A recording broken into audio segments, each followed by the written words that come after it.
Audio book by বাণী ধৃতি চ্যানেলে আপনাকে জানাই স্বাগত। আপনাদের পড়ে শোনাচ্ছিলাম মানিক বন্দ্যোপাধ্যায়ের লেখা বিখ্যাত উপন্যাস পুতুল নাচের রীতিকথা। আজ পড়ে শোনাব পুতুল নাচের রীতিকথার 11 পর্ব। আপনাদের আন্তরিকভাবে ধন্যবাদ জানাই আমাদের সাথে থাকার জন্য। অনুরোধ, গল্প পাঠ যদি ভালো লাগে অবশ্যই বন্ধুদের সাথে শেয়ার করবেন। শুরু করছি পুতুল নাচের রীতিকথার 11 পর্ব।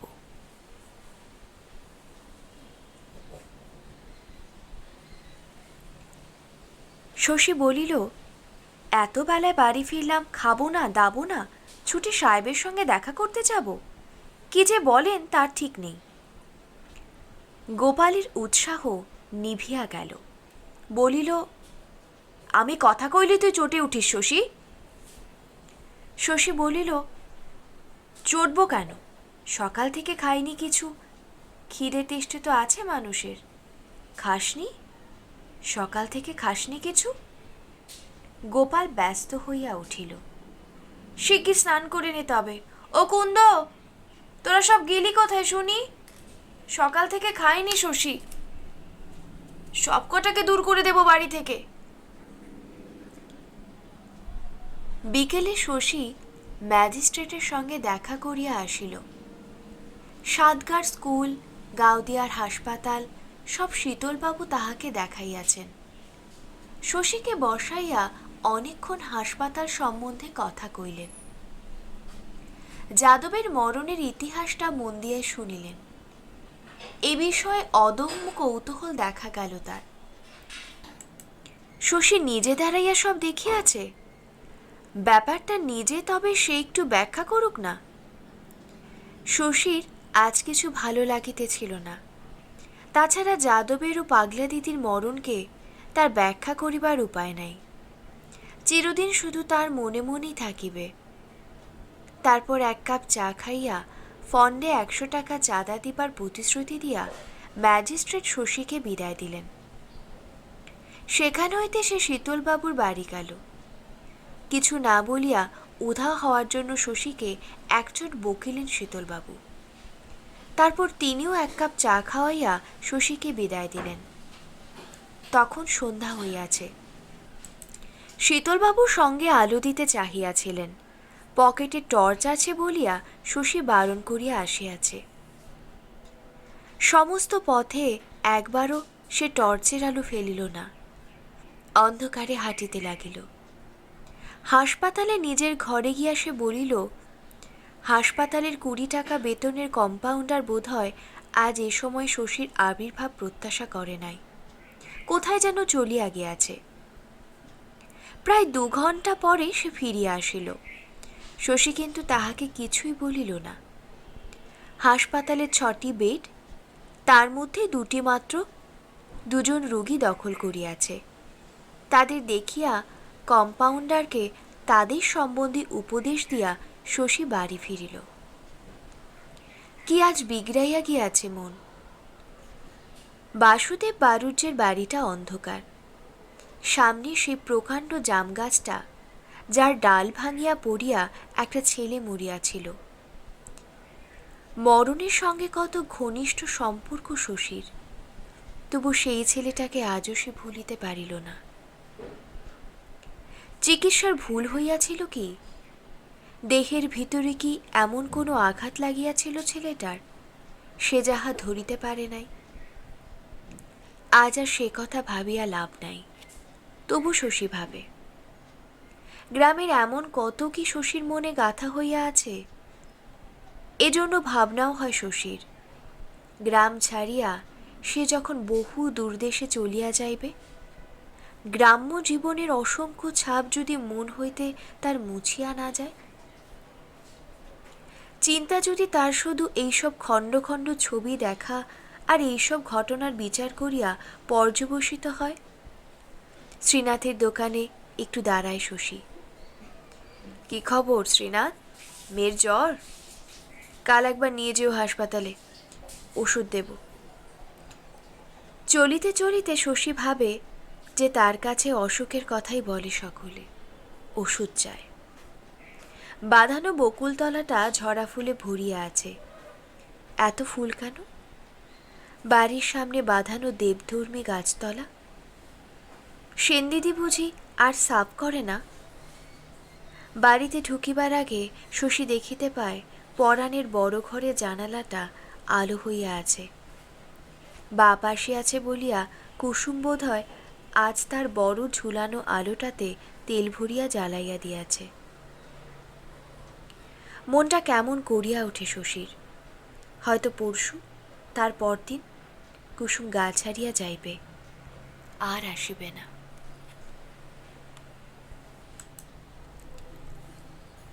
ঝোঁকের মাথায় কাজ করার অভ্যাস শশীর কোনোদিন ছিল না। মনের হঠাৎ জাগা ইচ্ছেগুলোকে চিরদিন সামলাইয়া চলিবার চেষ্টা করে। তবে এমন কতগুলো অসাধারণ জোরালো হঠাৎ জাগা ইচ্ছে মানুষের মাঝে মধ্যে জাগিয়া ওঠে যে সে সব দমন করার ক্ষমতা কারো হয় না। সকালে উঠিয়া কিছুই সেজন্য ভাবিল না, কোনো কথা বিবেচনা করিয়া দেখিল না। সোজা পরাণের বাড়ি গিয়া রান্নাঘরের দরজার সামনে দাঁড়াইয়া বলিল, একবার তালবনে আসবে বউ? কুসুম অবাক। তালবনে? কেন? তালবনে কেন ওই সকালবেলা? এসো, কটা কথা বলবো তোমাকে। কথা বলবেন? হাসবো না কাঁদবো ভেবে পাই না ছোট বাবু। জন্ম বয়সে আজ প্রথম আমাকে যেচে একটা কথা বলতে এলেন, তাও তালবনে ডেকে। যান, আমি আসছি। তালবনের সেই ভূপতিত তাল গাছটায় শশী বসিয়া রহিল। এমনি সকালবেলা একদিন তাকে ডাকিয়া আনিয়া কুসুম সেখানে বসিয়া মতির কথা শুনিয়াছিল। খানিক পরে আঁচলে বাঁধা চাবির গোছা খেলার ছলে মৃদু মৃদু শব্দে বাজাইতে বাজাইতে কুসুম আসিল। এত উৎফুল্ল কেন কুসুম আজ? কাল যে চিরতরে বিদায় গ্রহণ করিবে। মুখখানা একটু তাহার ম্লান দেখাক, চোখে থাক গোপন রোদনের চিহ্ন। কথা শেষে বলিতে পারিল না। নিজের মুখখানা ম্লান করিয়া কুসুমের ভাব দেখিতে লাগিল। হাসব? কুসুম জিজ্ঞাসা করিল। কেন, হাসবে কেন? কুসুম হাসিয়া বলিল, আমার হাসি দেখলে আপনার মন নাকি জুড়িয়ে যায়, তাই শুধুচ্ছি। শশী বলিল, তামাশা করার জন্য তোমাকে এখানে ডাকিনি বউ। আহা, তা তো জানি না, তামাশাই করলেন চিরকাল, তাই ডাকলে মনে হয় তামাশা করার জন্যই বুঝি ডেকেছেন। বসি তবে, বসে শুনি কি জন্য ডাকলেন। শশী বলিল, এ কথা কি করে বললে বউ? চিরকাল তোমার সঙ্গে তামাশা করেছি। তামাশা নয়, তবে ঠাট্টা বুঝি। শশী একটু রাগ করিয়া বলিল, তোমার কি হয়েছে বুঝতে পারছি না বউ। কুসুম তবু হালকা সুর ভারী করে না। বলিল, কি করে বুঝবেন? মেয়ে মানুষের কত কি হয় সব বোঝা যায় না। হলিনি বা ডাক্তার, এ তো জ্বর জ্বালা নয়। শশী জ্বালা বোধ করে। এ কি আশ্চর্য যে কুসুমকে সে বুঝিতে পারে না। মৃদু স্নেহ সিঞ্চিত অবজ্ঞায় 7 বছর যার পাগলামিকে সে প্রশ্রয় দিয়াছিল। শশীর একটা দুর্বোধ্য কষ্ট হয়। যা ছিল শুধু জীবনসীমার বহিঃপ্রাচীর, হঠাৎ তার মধ্যে একটা চৌড়া দরজা আবিষ্কৃত হইয়াছে। ওপাশে কত বিস্তৃত, কত সম্ভাবনা, কত বিস্ময়। কেন চোখ ছলছল করিল না কুসুমের? একবার বাপের বাড়ি যাওয়ার নামে আছাড় খাইয়া তাহার কোমর ভাঙিয়াছিল। যদি বা শেষ পর্যন্ত গেল, ফিরিয়া আসিল 15 দিনের মধ্যে। এখানে এমনভাবে হয়তো এই তাদের শেষ দেখা। এ জীবনে হয়তো আর এত কাছাকাছি তারা আসিবে না। আর আজ একটু কাঁদিল না কুসুম? গাঢ় সজল সুরে একটি আবেগের কথা বলিল না? কুসুমের মুখে ব্যথার আবির্ভাব দেখিতে শশীর দু চোখ আকুল হইয়া ওঠে। অস্ফুট কান্না শুনিবার জন্য সে হইয়া থাকে উৎকর্ণ। কে জানিত কুসুমের দৈনন্দিন কথা ও ব্যবহার মেশানো অসংখ্য সংকেত, অসংখ্য নিবেদন এত প্রিয় ছিল শশীর। এত সে ভালোবাসিত কুসুমের জীবনধারার মৃদু এলোমেলো অফুরন্ত কাতরতা। চিরদিনের জন্য চলিয়া যাইবে, আর আজ এই তালবনে তার এত কাছে বসিয়া খেলার ছলে কুসুম শুধু বাজাইবে চাবি। কি অন্যায় কুসুমের, কি সৃষ্টি ছাড়া পাগলামি। পা দিয়া ছোট একটি আগাছা নাড়িয়া দিতে ঝরঝর করিয়া শিশির ঝরিয়া পড়িল। শশীর মনে হইল কুসুমকে ধরিয়া এমনি ঝাঁকুনি দেয়, যাতে তার চোখের আটকানো জলের ফোঁটাগুলো এমনিভাবে ঝরিয়া পড়ে এবং দু চোখ মিলিয়া সেটা দেখিতে পায়। কুসুম জিজ্ঞাসা করিল, কথা বলবেন বলে ডেকে এনে চুপচাপ কেন ছোটবাবু? শশী বলিল, শুনলাম তোমরা নাকি গা ছেড়ে চলে যাচ্ছ, তাই শুধুতে ডাকলাম। কুসুম অনায়াসে বলিল, পরশু যাব। আমায় যে বলনি কিছু। কখন বলবো, আপনি কি আসেন? শশী রাগিয়া বলিল, নাই বা এলাম, জানো না কাজের ভিড়ে কত ব্যস্ত থাকি। মিথ্যে করে ভাঙা হাত দেখাতে বৃষ্টি মাথায় করে যেতে পারো, এত বড় একটা খবর দেবার জন্য একবার যেতে পারলে না? এ কথায় ক্রোধের কি অপূর্ব ভঙ্গি কুসুম ধরিল। দুহাতে মুখের দুপাশের আলগা চুলগুলো পেছনে ঠেলিয়া দিয়া এমন তীব্র দৃষ্টিতে শশীর দিকে চাহিল যে মনে হইল শশী যেন দুরন্ত অবাধ্য শিশু। এখনই কুসুম তাকে একটা চড়চাপড় মারিয়া বসিবে। এমন তো ছিল না কুসুম। শশী কবে তাকে অপমান না করিয়াছে, কবে মান রাখিয়াছে তার, কবে এমন কথা বলিতে ছাড়িয়াছে যা শুনিলে গা জ্বলিয়া যায় না।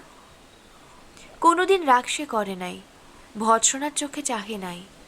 আজ এই সামান্য অপমানে সে একেবারে ফুপিয়া উঠিল বাঘিনীর মতো।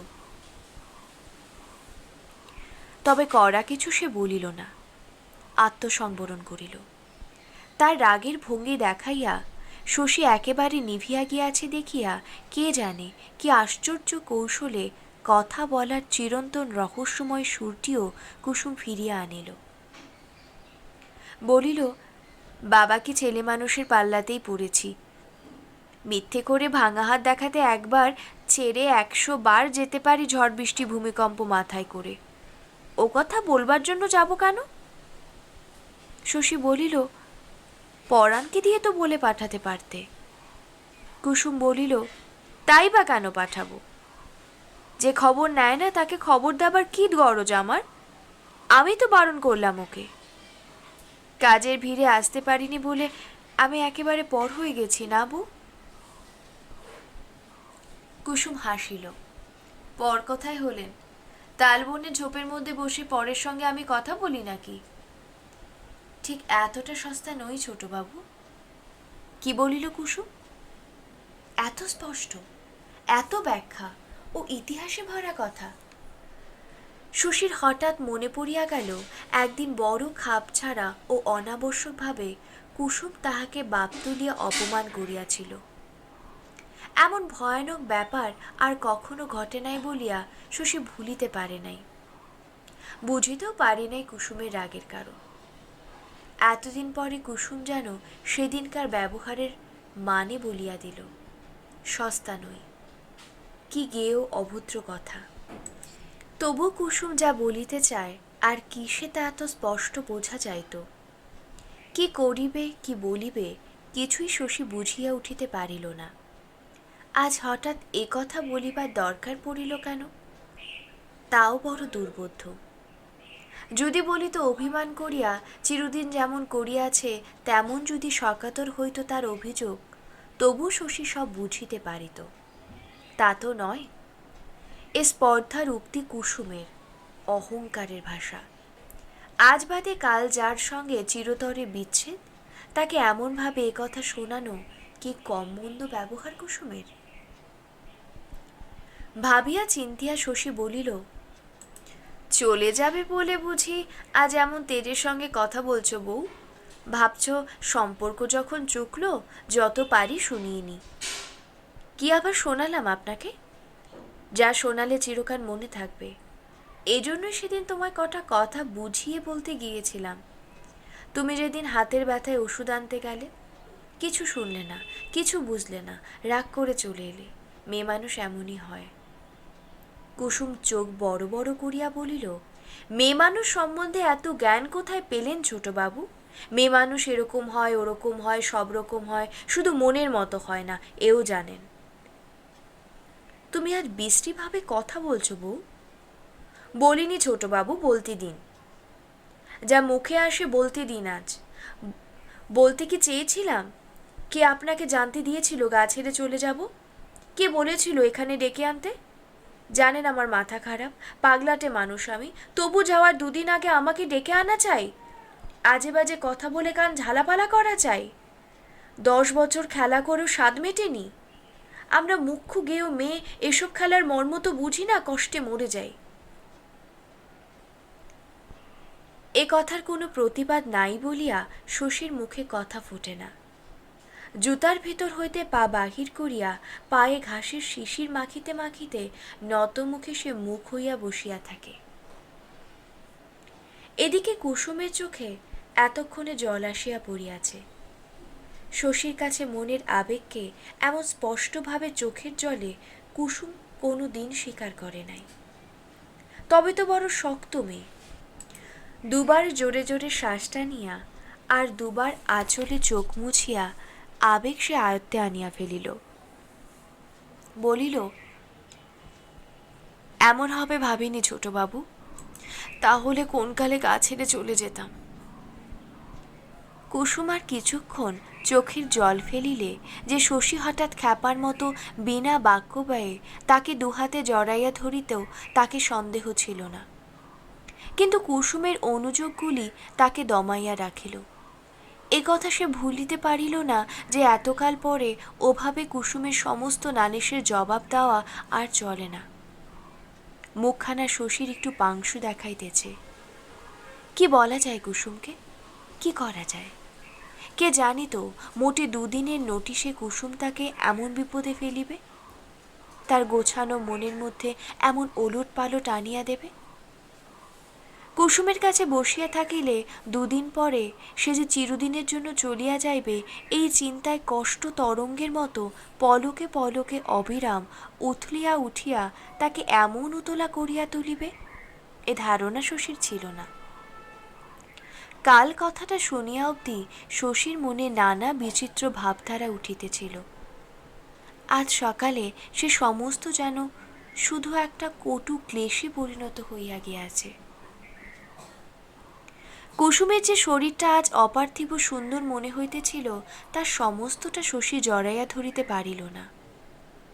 হঠাৎ করিল কি, খপ করিয়া কুসুমের একটা হাত ধরিয়া ফেলিল। কুসুম একটু অবাক হইয়া গেল। দুজনের মধ্যে ব্যবধান ছিল, তাতে টান পড়ার জন্যই বোধহয় কুসুম একটু সরিয়াও আসিল। কিন্তু যা কথা বলিল তা অপূর্ব, অচিন্তিত। কতবার নিজে যেচে এসেছি, আজকে ডেকে এনে হাত ধরাটা কি উচিত ছোটবাবু? রেগে টেগে উঠতে পারি তো আমি, বড় বেয়ারা রাগ আমার। শুনিয়া শশীর আধো পাংশ মুখখানা প্রথমে একেবারে শুকাইয়া গেল। কে জানে তো কুসুমকে এত ভয় শশী করে। তবু কুসুমের হাতখানা সে ছাড়িল না। বলিল, রেগো, কথা শুনে রেগো, আমার সঙ্গে চলো বউ। চলে যাব? কোথায়? যেখানে হোক চলে যাই, চলো আজ রাত্রে। কুসুম সঙ্গে সঙ্গে জবাব দিল, না। শশী ব্যাকুলভাবে কহিল, কেন যাবে না কেন? কুসুম শুধু বলিল, কেন যাব? শশী বোকার মতো, শিশুর মতো বলিল, কেন যাবে? কেন যাবে মানে কি কুসুম? আজ নাম ধরে কুসুম বললেন?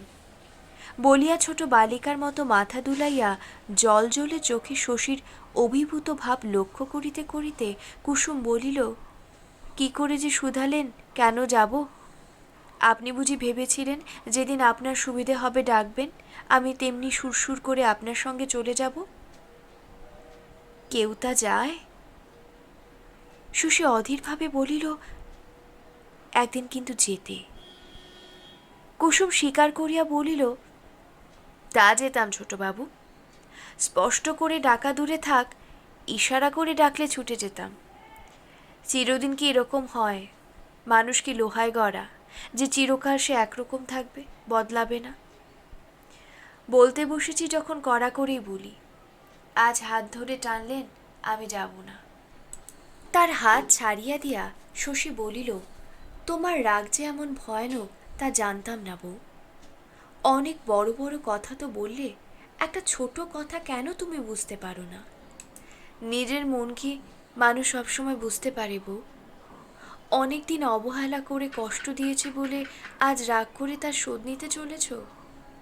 এমন তো হতে পারে আমি না বুঝে তোমায় কষ্ট দিয়েছি।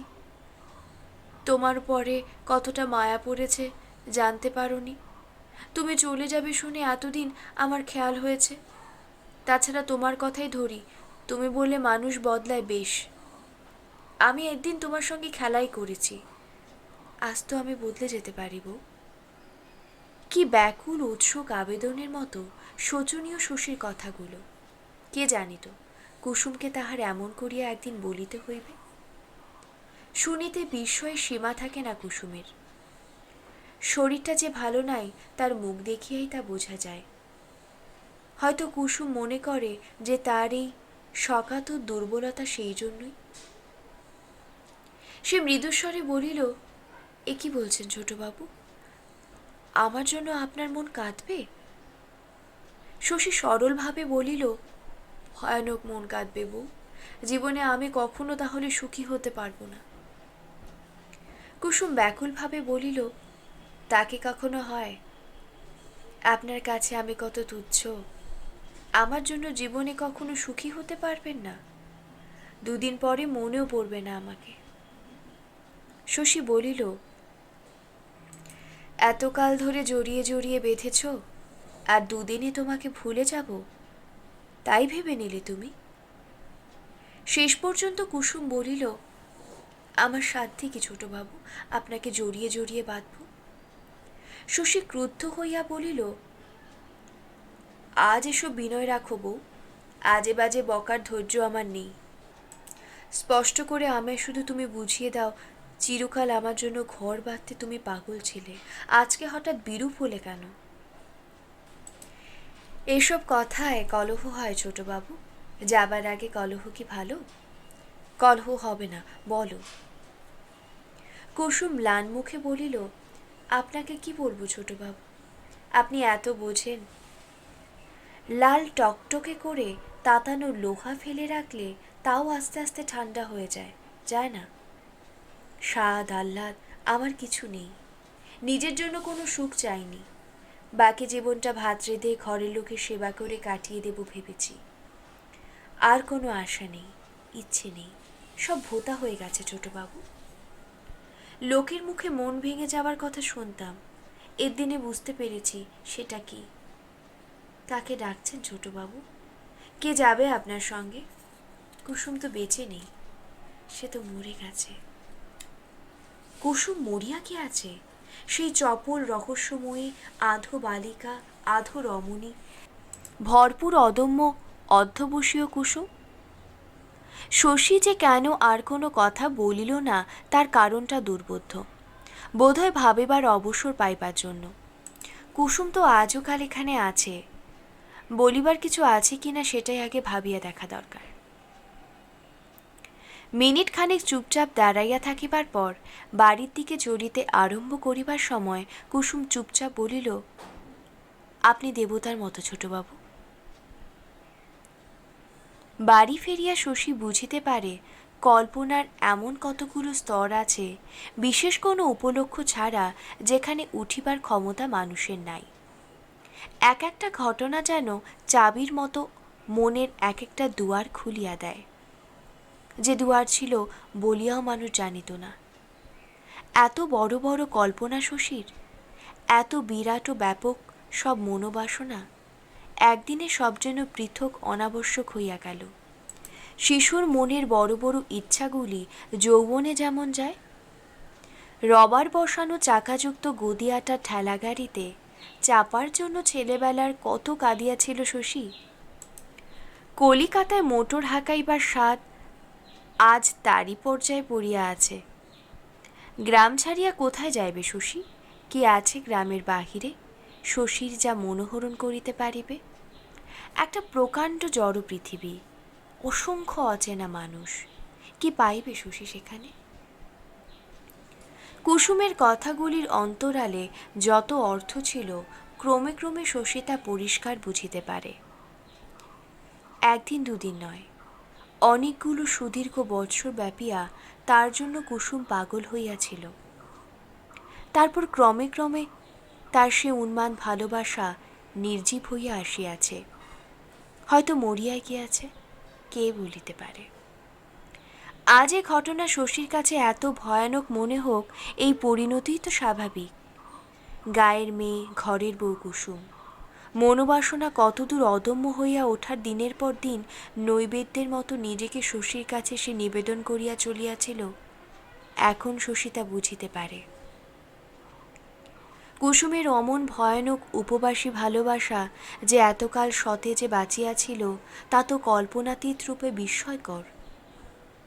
আপনা হইতে যে প্রেম জাগিয়াছিল, আপনা হইতে স্বাভাবিক নিয়মে আবার তা লয় পাইয়াছে। শশীকে না দেখিয়া এখন কুসুমের দিন কাটিবে, শশীকে বাদ দিয়া কাটিবে জীবন।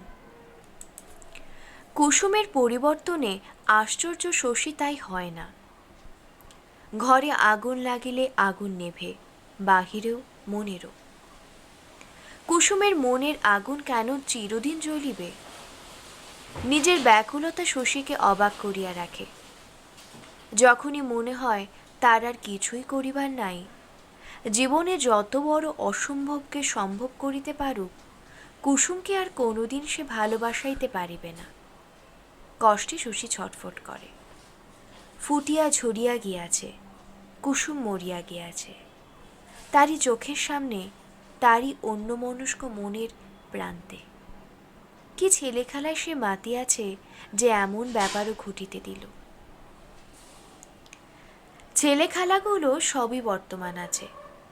হাসপাতালে গেল শশী, নাড়ি টিপিয়া হৃৎস্পন্দন শুনিয়া ওষুধ লিখিয়া দিল, ফোড়াও কাটিল একটা। সাতগাঁয়ে রোগীও দেখিতে যাইতে হইল। এতকাল এসব কর্তব্য শশী করিতেছে, একদিন কি কলের মতো কাজগুলো করা যায় না? অন্য মনে কুসুমের কথা ভাবিতে ভাবিতে নাড়ি টিপিতে কেহ তো তাহাকে বারণ করে নাই। এত রাগ কেন শশীর? মরণাপন্ন রোগীকে এমন ধমক দেওয়া কেন? কি আফসোস, আজ শশীর মনে কি আত্মধিক্কার, কারো তা বুঝিবার নয়।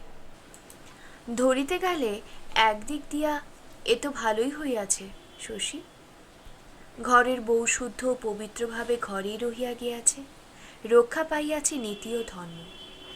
সত্যি এদিক দিয়া শশী একটু ভালো লাগা উচিত ছিল। ভালো মন্দের অনেক দিনের পুরনো এসব সংস্কার তার আছে বইকি। তবু একবারও শশীর মনে হইল না একদিন অনেক ভনিতা করিয়া কুসুমকে যে কথাগুলো বুঝাইয়া বলিতে গিয়াছিল, আজ প্রকারান্তরে তাহাই ঘটিয়াছে।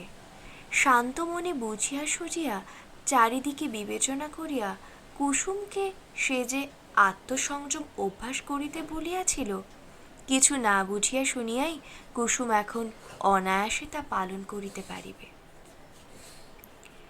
পরদিন সকালে কুসুমকে এ বাড়িতে দেখা গেল, মেয়েদের কাছে বিদায় লইতে আসিয়াছে। আর কেহ হইলে ভাবিয়া বসিত এ তার শশীকে দেখিতে আসিবার ছল, শশী তা ভাবিল না। নিজের পক্ষে সুবিধাজনক ভাবনাগুলোকে শশী চিরকাল ভয়ানক সন্দেহের সঙ্গে বিচার করে। তবু সে করিল কি, বাহিরে দাঁড়াইয়া থাকার বদলে নিজের ঘরে গিয়া সকলে কি ভাবিবে না ভাবিবে একেবারে অগ্রাহ্য করিয়া ডাকিল, পরাণে বউ, একবার শোনো। কুসুম ঘরে আসিয়া বলিল, বিদায় নিতে এলাম ছোটবাবু, দোষটাট যা করেছি মনে রাখবেন নাকি? শশী বলিল, রাখবো না? দোষ গুণ ভালো মন্দ তোমার সম্বন্ধে খুঁটিনাটি তুচ্ছ কথাটি পর্যন্ত কোনোদিন ভুলতে পারবো না বউ। কালের চেয়ে শশীর আজকের প্রেম নিবেদন ঢের বেশি স্পষ্ট। যেমন বলিল তেমনভাবেই শশী যদি কুসুমকে মনে রাখে তবে সত্য সত্যি কি গভীরভাবে কুসুমকে সে ভালোবাসে। কুসুম তাই কাঁদো কাঁদো হইয়া বলিল, এমন করে বললে আমার পায়া যে ভারী হয়ে যায় ছোটবাবু। শশী বলিল, সত্যি কথা আমি সোজা ভাষাতেই বলিব, স্পষ্ট করে। ইশারা ফিশারায় বলা আমার আসে না। যাওয়ার সময় বিপদ করলেন। কুসুম বলিল, নাই বা গেলে? বলিল শশী। কুসুমকে গায়ে রাখিবার জন্য আজও চেষ্টা করিতেছে শশী। এ শশীকে যেন চেনা যায় না। এমন দীনভাব সে কোথায় পাইল? কোথায় শিখিল এমন কাঙালপনা? জানে কুসুম থাকিবে না, থাকিলেও ভালোবাসিবে না, তবু উৎসুকভাবে শশী জবাবের প্রতীক্ষা করে। মানুষ যে মরিয়া বাঁচে না কি তার প্রমাণ আছে? শীতকালের বর্ষায় কখনো কি মরা নদীতে বান ডাকে না? নিজেকে হয়তো কুসুম বুঝিতে পারে নাই কাল তালবনি মিথ্যা বলিয়াছে। কুসুম ভয়ে ভয়ে বলিল, থেকে কি করব ছোটবাবু? তাতে আপনার কষ্ট, আমারও কষ্ট। এ বয়সে আর কি কষ্ট সইতে পারবো? গলায় দড়ি টড়ি দিয়ে বসবো হয়তো। শশী না পারুক, ইশারায় মনের কথা কুসুম বেশ বলিতে পারে। অনেকদিন শশীকে ওভাবে মনের কথা বলিয়া তার দক্ষতা জন্মাইয়াছে।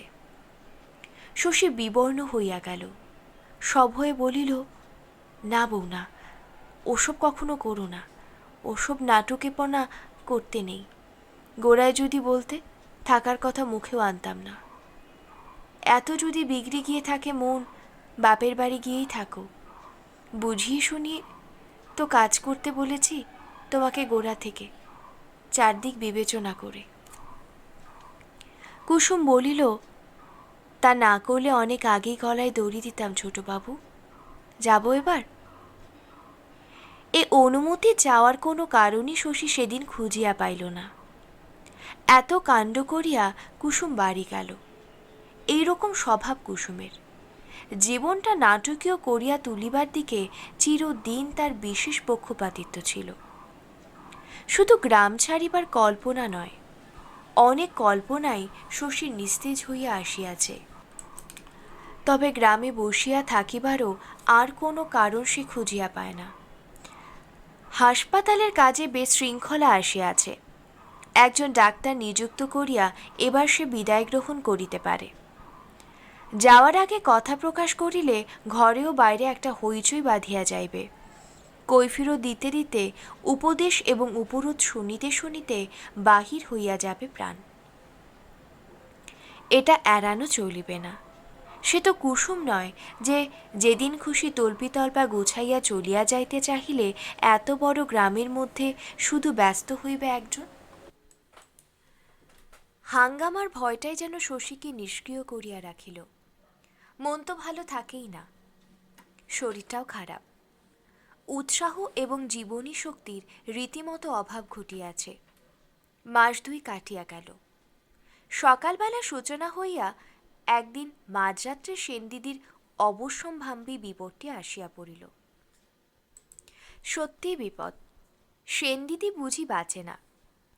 অনেক বয়সে প্রথম সন্তান হওয়ায় হয়তো আকস্মিক সৌভাগ্য বলিয়া ধরা যাইতে পারে, কিন্তু সেটা বিপজ্জনকও বটে। গোপালের বোধহয় আশঙ্কা ছিল। গ্রাম ছাড়িয়া এ সময় দু একদিনের জন্য সে কোথাও যাইত না, সর্বদা খোঁজ খবর লইত। যামিনী কবিরাজের বৈঠকখানায় তার সর্বদা যাতায়াত। যামিনী বাঁচিয়া থাকিতে শেষের দিকে কখনো যাইত না। সেনদিদির দাদা কৃপানাথ কবিরাজ বড় পোষ মানিয়াছে গোপালের কাছে। লোকটা চিকিৎসা শাস্ত্র পড়িয়াছে ভালো, কিন্তু প্রয়োগ জানে না, পসারও নাই। চরক সুস্রোতের শ্লোক বলিবার ফাঁকে ফাঁকে সে গোপালের স্তব পাঠ করে কিনা কে জানে। গোপাল তাকে বিশেষ কৃপা করিয়া থাকে। তা না হইলে যামিনী কবিরাজের বাড়ি ঘরে সপরিবারে বাস করিবার সৌভাগ্য তার বেশি দিন স্থায়ী হইতে পারিত না। গোপাল সেনদিদিকে বলিত, এবার তারা ওদের। সেনদিদি ওদের বলিত, এবার তোমরা এসো। একটা গুরুতর মামলার শুনানি উপলক্ষে গোপাল আজ বাজিতপুর গিয়াছিল। কোর্টে কাজ থাকিলে সেদিন গোপাল গ্রামে ফেরে না, আজ ফিরিল রাত্রি প্রায় 10টার সময়। সেনদিদির খবরটা আসিল গোপাল যখন খাইতে বসিয়াছে শশীর সঙ্গে। খবরটা দিল কৃপানাথ স্বয়ং। এই তো বিপদ দাদা, আপনাকে একবার যেতে হচ্ছে। গোপাল শুষ্ক মুখে কাতরভাবে বলিল, আমি গিয়ে কি করব হে? কৃপানাথ বলিল, একবার যেতে হচ্ছে, একটা বুদ্ধি পরামর্শ দিয়ে। বুদ্ধি পরামর্শ? বিপদে বুদ্ধি পরামর্শ দিতে যাওয়াটা দোষের নয়। গোপাল তাড়াতাড়ি খাওয়া শেষ করিয়া উঠিয়া গেল। ধীর স্থির থাকিবার চেষ্টা করেও গোপাল কিন্তু চাঞ্চল্য চাপিতে পারিল না। বাড়ির মেয়েরা মুখ চাওয়াচাই করে, মাথা হেট করিয়া শশী নীরবে খাইয়া যায়। ও বাড়িতে গিয়া কৃপানাথকে গোপাল কি পরামর্শ দেয় সেই জানে। খাইয়া উঠিয়া শশী ঘরে গিয়া বসিতে না বসিতে সে আবার আসিয়া হাজির হয়। বলে, তোমাকে একবার যেতে হয় শশী। শশী বলে, আমাকে অনুগ্রহ করে তুমি বলবেন না। বলিয়া কৃপানাথ একটু থামে। শীর্ণ মুখখানা তাহার একটু লম্বাটে হইয়া যায়। ভাবিয়া বলে, আমি আপনার পিতৃবন্ধু। শশী বলে, আপনি যান মশাই, আমার ঘুম পেয়েছে। কৃপানাথ আবার একটু থামে। থম্মত ভাবটা কাটিতে একটু সময় লাগে তার। তারপর সংস্কৃত শ্লোক বলার মতো গড়গড় করিয়া বিপদের কথা বলিয়া যায়। চোখ দুটো তার ছলছল করে। শশী না গেলে সেনদিদি বাঁচিবে না, গেলেও বাঁচিবে কিনা ভগবান জানেন। তবু যতক্ষণ শ্বাস ততক্ষণ আস কিনা, তাই দয়া করিয়া আপনি একবার চলুন শশীবাবু। গায়ে আর ডাক্তার নাই। কৃপানাথ নিজে যদিও চিকিৎসক, এসব হাঙ্গামার ব্যাপার সে বোঝে না। জ্বর জ্বালা হয়, পাচন বড়ি দিয়ে চোখের পলকে সারাইয়া দেবে, এ তো তা নয়। শশী ভিন্ন সেনদিদির এখন আর গতি নাই। শুনিতে শুনিতে শশীর মনে পড়ে সেনদিদির সেই বসন্ত হওয়ার ইতিহাস। অসময়ে সাতকার একটি বসন্ত রোগীর দেহের জীবাণু 2 মাইল মাঠ ঘাট বাড়িঘর ডিঙাইয়া সেনদিদির দেহে আসিয়া পৌঁছিয়াছিল। যামিনীর চেলা ছিল সাতগার রোগটির চিকিৎসক। সেদিন এ বাড়িতে গোপাল আর ও বাড়িতে যামিনী তাকে সেনদিদির চিকিৎসা করিতে দেয় নাই। কত যুক্তি তর্ক অপমান আস্ফালনের বাধা ঠেলিয়া সেনদিদিকে সে বাঁচাইয়াছিল, এরকম গায়ের জোরে। আজ আবার অন্য কারণে সেনদিদি মরিতে বসিয়াছে। আজ তার চিকিৎসা করিতে বাধা নাই। নিজে গোপাল ডাকিয়া পাঠাইয়াছে। কেন ডাকিয়াছে? পুত্র বলিয়া এভাবে তাকে ডাকিবার অধিকার কে দিয়েছে গোপালকে? সেনদিদি মরুক বাচুক শশী কি গ্রাহ্য করে? অমন কত রোগী শশী নিজের হাতে মরিয়াছে। সেনদিদি তো আজ শশীর রোগীও নয়। আর সমস্ত কথা সে যদি ভুলিয়াও যায়, যদি শুধু মনে রাখে যে সে ডাক্তার, মরণাপন্ন রোগীর আত্মীয় তাকে ডাকিতে আসিয়াছে, তবু না যাওয়ার অধিকার তার আছে। দেহ তার অসুস্থ, দুর্বল। সমস্ত দিন খাটিয়া খাটিয়া সে শ্রান্ত ক্লান্ত হইয়া পড়িয়াছে। এখন ডাক আসিলে সে ফিরাইতে পারে বই কি? তার কি বিশ্রামের দরকার নাই? কৃপানাথ ক্ষুণ্ণ মনে চলিয়া গেলে আলোটা কমাইয়া শশী খাটে বসিয়া একটা মোটা চুরুট ধরাইল। আজকাল বিড়ির বদলে সে চুরুট খায়। কুন্দ আসিয়া জিজ্ঞাসা করিল, এখন শোবেন শশী দাদা, মশারি টাঙিয়ে দেব? শশী বলিল, দে। মশারির কোণ বাঁধিতে বাঁধিতে কুন্দ বলিল, সেনদিদিকে একবার দেখতে যাবেন না শশী দাদা? শশী রাগে আগুন হইয়া বলিল, তুই আমার সঙ্গে ইয়ার্কি দিচ্ছিস নাকি কুন্দ? কুন্দ থতমত খাইয়া গেল। তারপর কাঁদিয়া বলিল, দুটি খেতে পড়তে দিচ্ছেন বলে আমি কথা বলেই আপনি রেগে যান? কি করেছি আপনারা আমি? এর চেয়ে আমায় তাড়িয়ে দিন শশী দাদা, আমি যেখানে হোক চলে যাই। শশী নরম হইয়া বলিল, আজে বাজে কথা বলিস তাই তো রাগ হয়। কুন্দর কান্না সহজে থামে না। সে কাঁদিতে কাঁদিতে বলিল, আজে বাজে কথা কখন বললাম? কখনই আর কি দিলাম? একবার চিকিৎসা করে ওকে বাঁচিয়েছিলেন, তাই তো বললাম দেখতে যাবেন কি না, তাও দোষের হয়ে গেল। শশী আরও নরম হইয়া বলিল, শরীরটা ভালো নেই কুন্দ, গা হাত পা ব্যথা করছে, কাঁদিস না। হাতের কাজটা চটপট করে কর দেখি, শুয়ে পড়ি। রাত প্রায় 12টার সময় শশীর দরজা ঠেলিয়া গোপাল আস্তে আস্তে ডাকিল, শশী ঘুমোলি? অসুস্থ শরীরে তন্দ্রাচ্ছন্ন ভাবটা এতক্ষণে শশীর ঘুমে পরিণত হইতেছে। জাগিয়া সাড়া দিতে গোপাল দরজা খুলিতে বলিল। শশী উঠিয়া দরজা খুলিয়া দিল। গোপালের হাতে আলো ছিল। মেঝেতে সেটা নামাইয়া দিয়া সে বসিল খাটে। গোপাল স্তব্ধ ও বিষণ্ণ গম্ভীর, মনে হয় কথা সে কিছুই বলিবে না। নির্বাক আবেদনের ভঙ্গিতে এমনিভাবে মধ্যরাত্রে বসিয়া থাকিবে ছেলের ঘরে, ছেলের সামনে। শশী শেষে বিরক্ত হইয়া বলিল, আমার ঘুম পাচ্ছে। গোপাল বলিল, ঘুম পাচ্ছে? তা পাবে বই কি, রাত তো কম হলো না, শরীরটাও তো তোমার ভালো নেই। একটা মানুষ মরে যাচ্ছে তাই, নইলে তোমায় ডাকতাম না শশী। শশী চুপ করিয়া রহিল। গোপাল ব্যগ্রভাবে বলিল, যাবি না একবার? শুধু তো মরবে না শশী, কি যন্ত্রণায় যে পাচ্ছে। শশী বলিল, বাজিতপুর থেকে ওরা ডাক্তার আনালো না কেন? বিকেলে লোক পাঠালে এতক্ষণে এসে পৌঁছতো। গোপাল বলিল, সে বুদ্ধি কারো হয়নি, তুই গায়ে থাকতে বাজিতপুরের ডাক্তার আনতে লোক পাঠাবে কেন?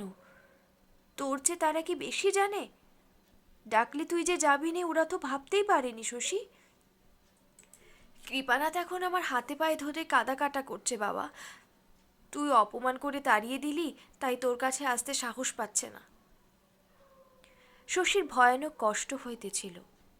সে মৃদুস্বরে বলিল, মান অপমান তো আমারও আছে বাবা। গোপাল বলিল, না না, তোকে অপমান করিনি শশী, না বুঝে যদি একটা কথা বলে থাকে। কথা গোপাল শেষ করে না, তারপর দুজনই চুপ করিয়া থাকে। উসখুস করে গোপাল, করুণ চোখে সে তাকায় শশীর দিকে। মির্জাইয়ের ফিতাটা টান দিয়া খুলিয়া বুকটা উদলা করিয়া দেয়। খাইয়া উঠিয়া পান মুখে দিবার সময় পায় নাই। তবু হয়তো অভ্যেস, হয়তো মানসিক চাঞ্চল্য, মুখের শূন্যতাটা পানের মতো বার কয়েক চিবাইয়া দেয়। বড় অদ্ভুত রকমের শ্রীহীন দেখায় গোপালকে। গোপাল যে নিজেই তাহাকে অনুরোধ করিতে আসিতে পারে, শশীটা ভাবিতে পারে নাই। এত বেশি সেনদিদি জীবনের মূল্য গোপালের কাছে? একদিন ওর চিকিৎসা করিতে কেন তবে সে বাধা দিয়েছিল? গভীর দুঃখ লজ্জায় শশীর মন ভরিয়া গিয়াছিল। তবু সে মনে মনে আশ্চর্য হইয়া গেল। বসন্ত যখন রূপ মুছিয়া লইয়া গেল সেনদিদির, তখন মমতা আসিল গোপালের। এমন গভীর অবুঝ স্নেহ। তারপর শশী বলিল, যান, শোবেন যান আপনি, আমি যাচ্ছিও বাড়ি, জামাটা গায়ে দিয়ে। গোপাল নিরুত্তরে উঠিয়া গেল। মুখ দিয়া আর তাহার কথা বাহির করার ক্ষমতা ছিল না। শশী তাহাকে অনেক কষ্ট দিয়াছে, আজ যে কষ্ট দিল তার তুলনা হয় না। কৃপানাথ যখন ডাকিতে আসিয়াছিল, তখন যদি শশী সেনদিদিকে দেখিতে যাইত, এ লজ্জাটা তবে গোপালের থাকিতে পারিত নেপথ্যে। এভাবে যখন তাহাকে যাইতেই হইল, সেনদিদিকে বাঁচানোর চেষ্টাটা শশী বিশেষ সমারোহের সঙ্গেই করিয়া দেখিল। রাত দুপুরে এই বিপদগ্রস্ত বাড়িতে সে আরও একটা অতিরিক্ত বিপর্যয় আনিয়া ফেলিল। হুকুম দিয়া ধমক দিয়া সকলকে ব্যতিব্যস্ত করিয়া তুলিল। অনেক জল গরম হইল। লোক পাঠাইয়া হাসপাতাল হইতে ওষুধ ও যন্ত্রপাতি ও কম্পাউন্ডারকে আনানো হইল। দেখিয়াকে বলিবে কিছুক্ষণ আগে উদাসীন শশী সেনদিদিকে মরিতে দিতে প্রস্তুত ছিল। আবার তেমনি জিদ শশীর আসিয়াছে, যার জোরে সেনদিদিকে আগে একবার সে বাঁচাইয়াছিল। সেদিন সে লড়িয়াছিল বাহিরের বাধার সঙ্গে, আজ কি শশীকে লড়িতে হইল অন্তরের বাধার সঙ্গে? মুমূর্ষু সেনদিদিকে দেখিয়াও কি শশীর মনে বিতৃষ্ণা মিলাইয়া গেল না? সব তো তারই হাতে, এ দুজনের মরণ বাঁচন। কি না করিতে পারে শশী? শুধু সেনদিদির নয়, সেনদিদির নবাগত চিহ্নের চিহ্নকেও তো সে চিরদিনের জন্য পৃথিবী হইতে মুছিয়া দিতে পারে। কারো প্রশ্ন করাও চলিবে না কেন এমন হইল। শশী কি শুধু মানুষ বাঁচাইতে শিখিয়াছে, মারিতে শেখে নাই? অতি সহজে অন্যমনস্ক অবস্থায় ভুল করার মতো করিয়াও সে তা পারে। বাকি জীবনটা তাতে খুব কি আফসোস করিতে হইবে শশীকে? শেষ রাত্রে একটি ছেলে হইল সেনদিদির। ভোরবেলা সেনদিদি মরিয়া গেল। এত কম জীবনী শক্তি ছিল সেনদিদির, এত দুর্বল হইয়া গিয়াছিল তার হৃৎপিণ্ড, যে প্রথমে তাকে পরীক্ষা করিয়া শশীর বিশ্বাস হইতে চাহি নাই।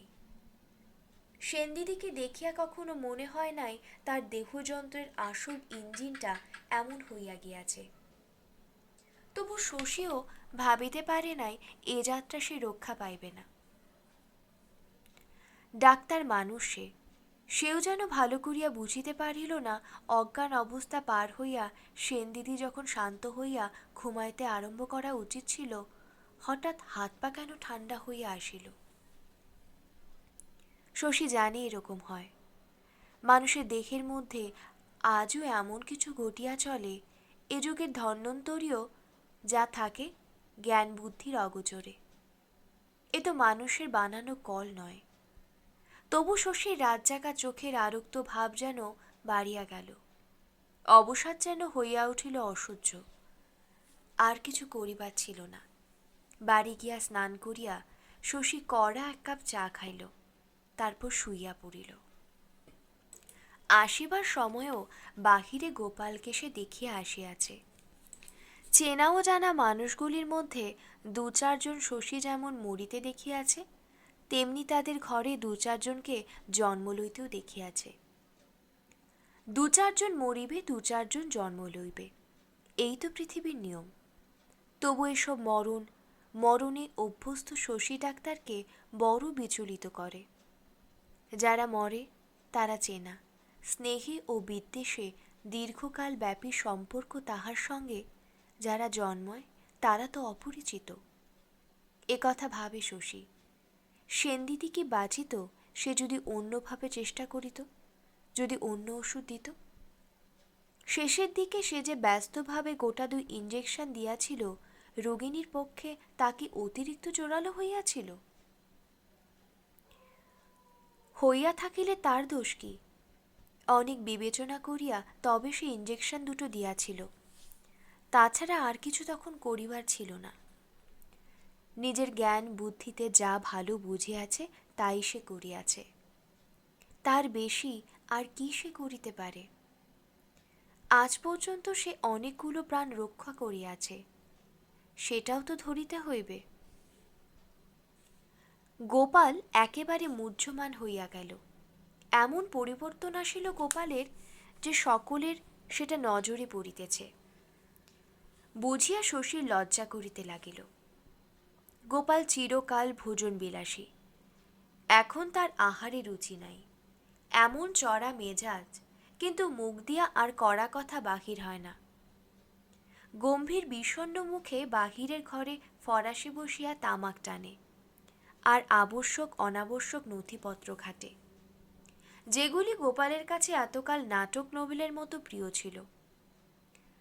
মনে হয়তো বসে না গোপালের, তবু একটা অভ্যস্ত কাজের মধ্যে ডুবিয়া থাকিয়া সে সময় কাটানোর চেষ্টা করে। শশী আশ্চর্য হইয়া যায়, এসব তার কাছে একান্ত খাপছাড়া লাগে। অপ্রত্যাশিত যত কিছু ঘটিয়াছে শশীর জীবনে, তার মধ্যে গোপালের চরিত্রের এই বেমানান দিকটা সবচেয়ে বিস্ময়কর মনে হয়। শশীর সঙ্গে কথাবার্তা গোপালের খুব কম হয়। দুজনের দুটি জগৎ যেন এতদিন একেবারে পৃথক হইয়া গিয়াছে।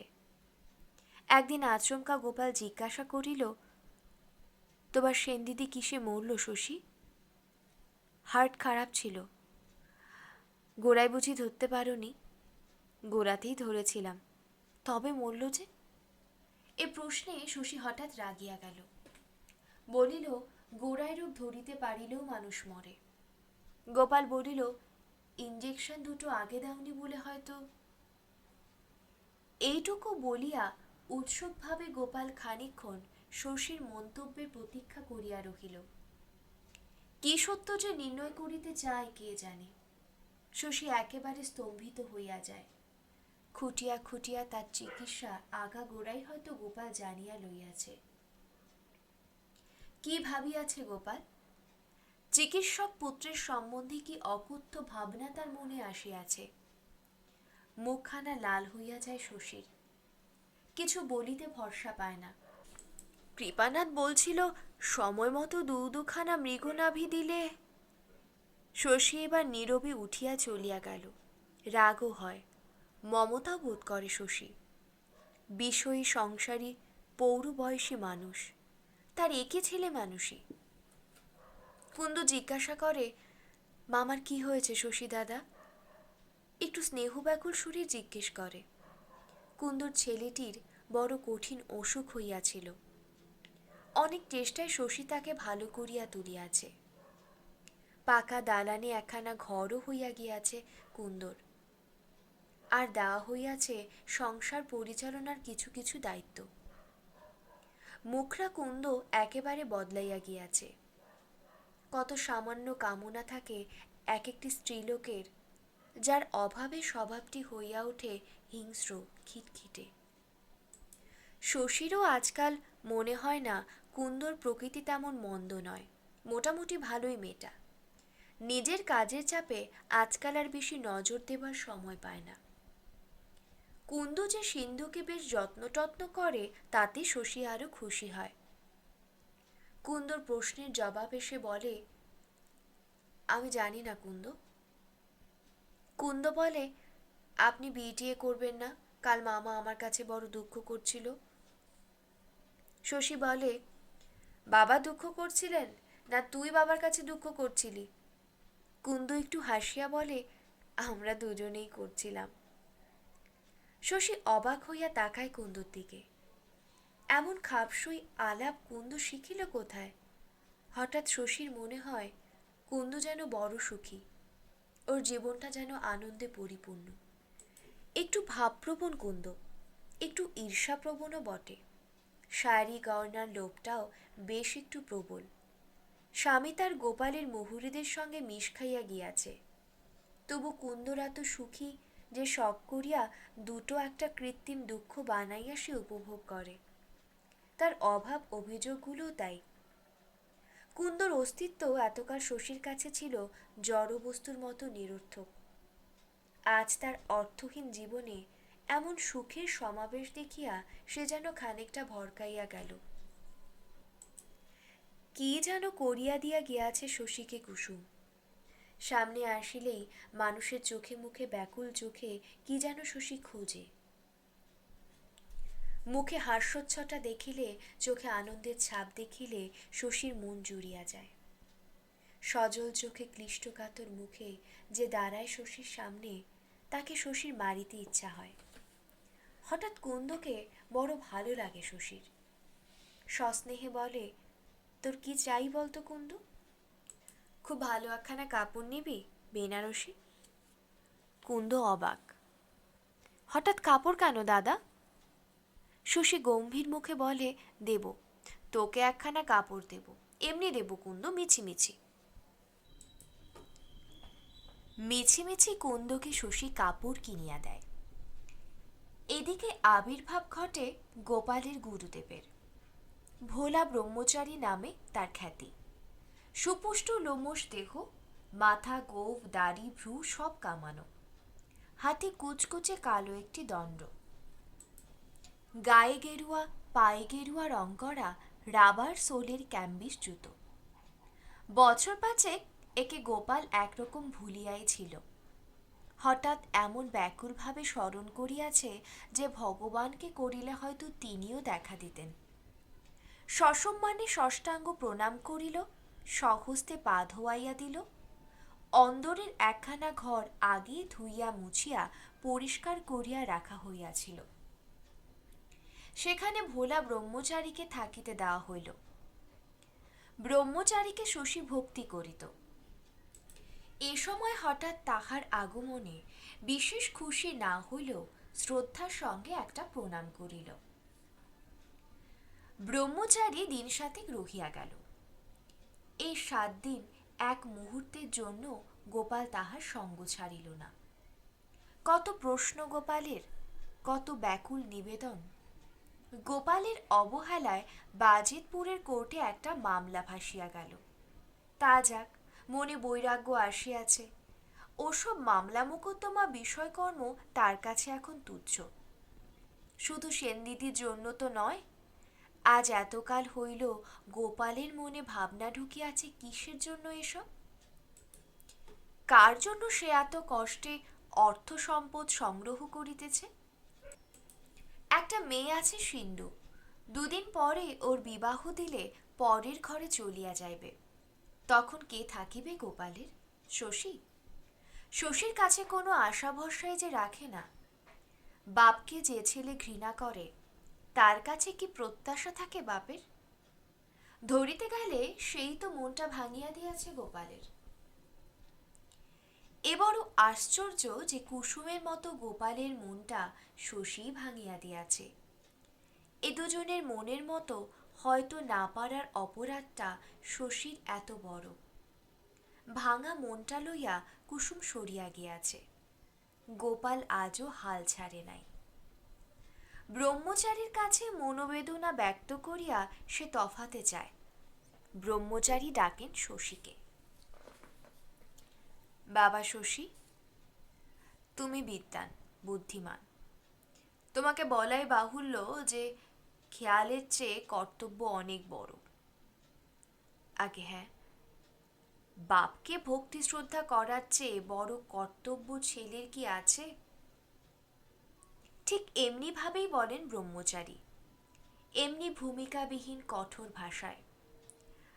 কথাটা তাই বড় জোরালো হয়। শশী আহত হইয়া বলে, বাপের প্রতি ওটাই ছেলের প্রথম কর্তব্য বই কি। ছেলের মনের ওটা স্বাভাবিক ধর্ম বাবা, যুক্তিতর্কে বোঝানোর জিনিস নয়। বাপের স্বভাব মন্দ হলে ছেলে হয়তো বড় হয়ে তাকে সমালোচনা করে, কিন্তু যেমন বাপই হোক, ছেলের মনের অন্ধ ভক্তিটা কিছুতেই যাবার নয়। কম নয় শশী, গুরুকে সে গুরুর মতোই বোঝায়। 7-8 বছর আগে ভোলা ব্রহ্মচারীর কাছে গোপাল তাহার দীক্ষা দিয়াছিল। এ স্থানে নম বলিয়া গুরুর মন্ত্র কিছুদিন শশী জপ করিয়াছে। তারপর কত পরিবর্তনই হইয়াছে শশীর। সংক্ষেপে পরিচ্ছন্নভাবে তারপর অনেক জ্ঞানগর্ভ কথাই ব্রহ্মচারী বলেন। শ্রদ্ধার সঙ্গে শুনিয়া শশীর জ্ঞানগর্ভ জবাব দেয়। মনে মনে সে টের পায় যে গুরুর চেয়ে জ্ঞানটা তার অনেক বেশি বাড়িয়া গিয়াছে, কিন্তু এটা সে প্রকাশ পাইতে দেয় না। শশীকে ব্রহ্মচারীর বড় ভালো লাগে। ছেলের সম্বন্ধে যেসব অভিযোগ গোপাল করিয়াছিল সমস্ত ভুলিয়া গিয়া অনেক কালের সঞ্চিত বাধা ধরা উপদেশগুলি নেপথ্যে রাখিয়া নানা বিষয়ে শশীর সঙ্গে আলাপ করেন। ক্রমে ক্রমে মনে হয় অনেকগুলো বছর আগে তাদের মধ্যে যে গুরু শিষ্যের সম্পর্কটি স্থাপিত হইয়াছিল, আজ তাহা বাতিল হইয়া গিয়াছে। ধর্মের কথা নয়, ইহকাল পাপ পুণ্য সম্বন্ধে প্রশ্নোত্তর নয়, এবার তাদের মুখোমুখি বসিয়া শুধু গল্প করা, অসম বয়সী দুই বন্ধুর মতো।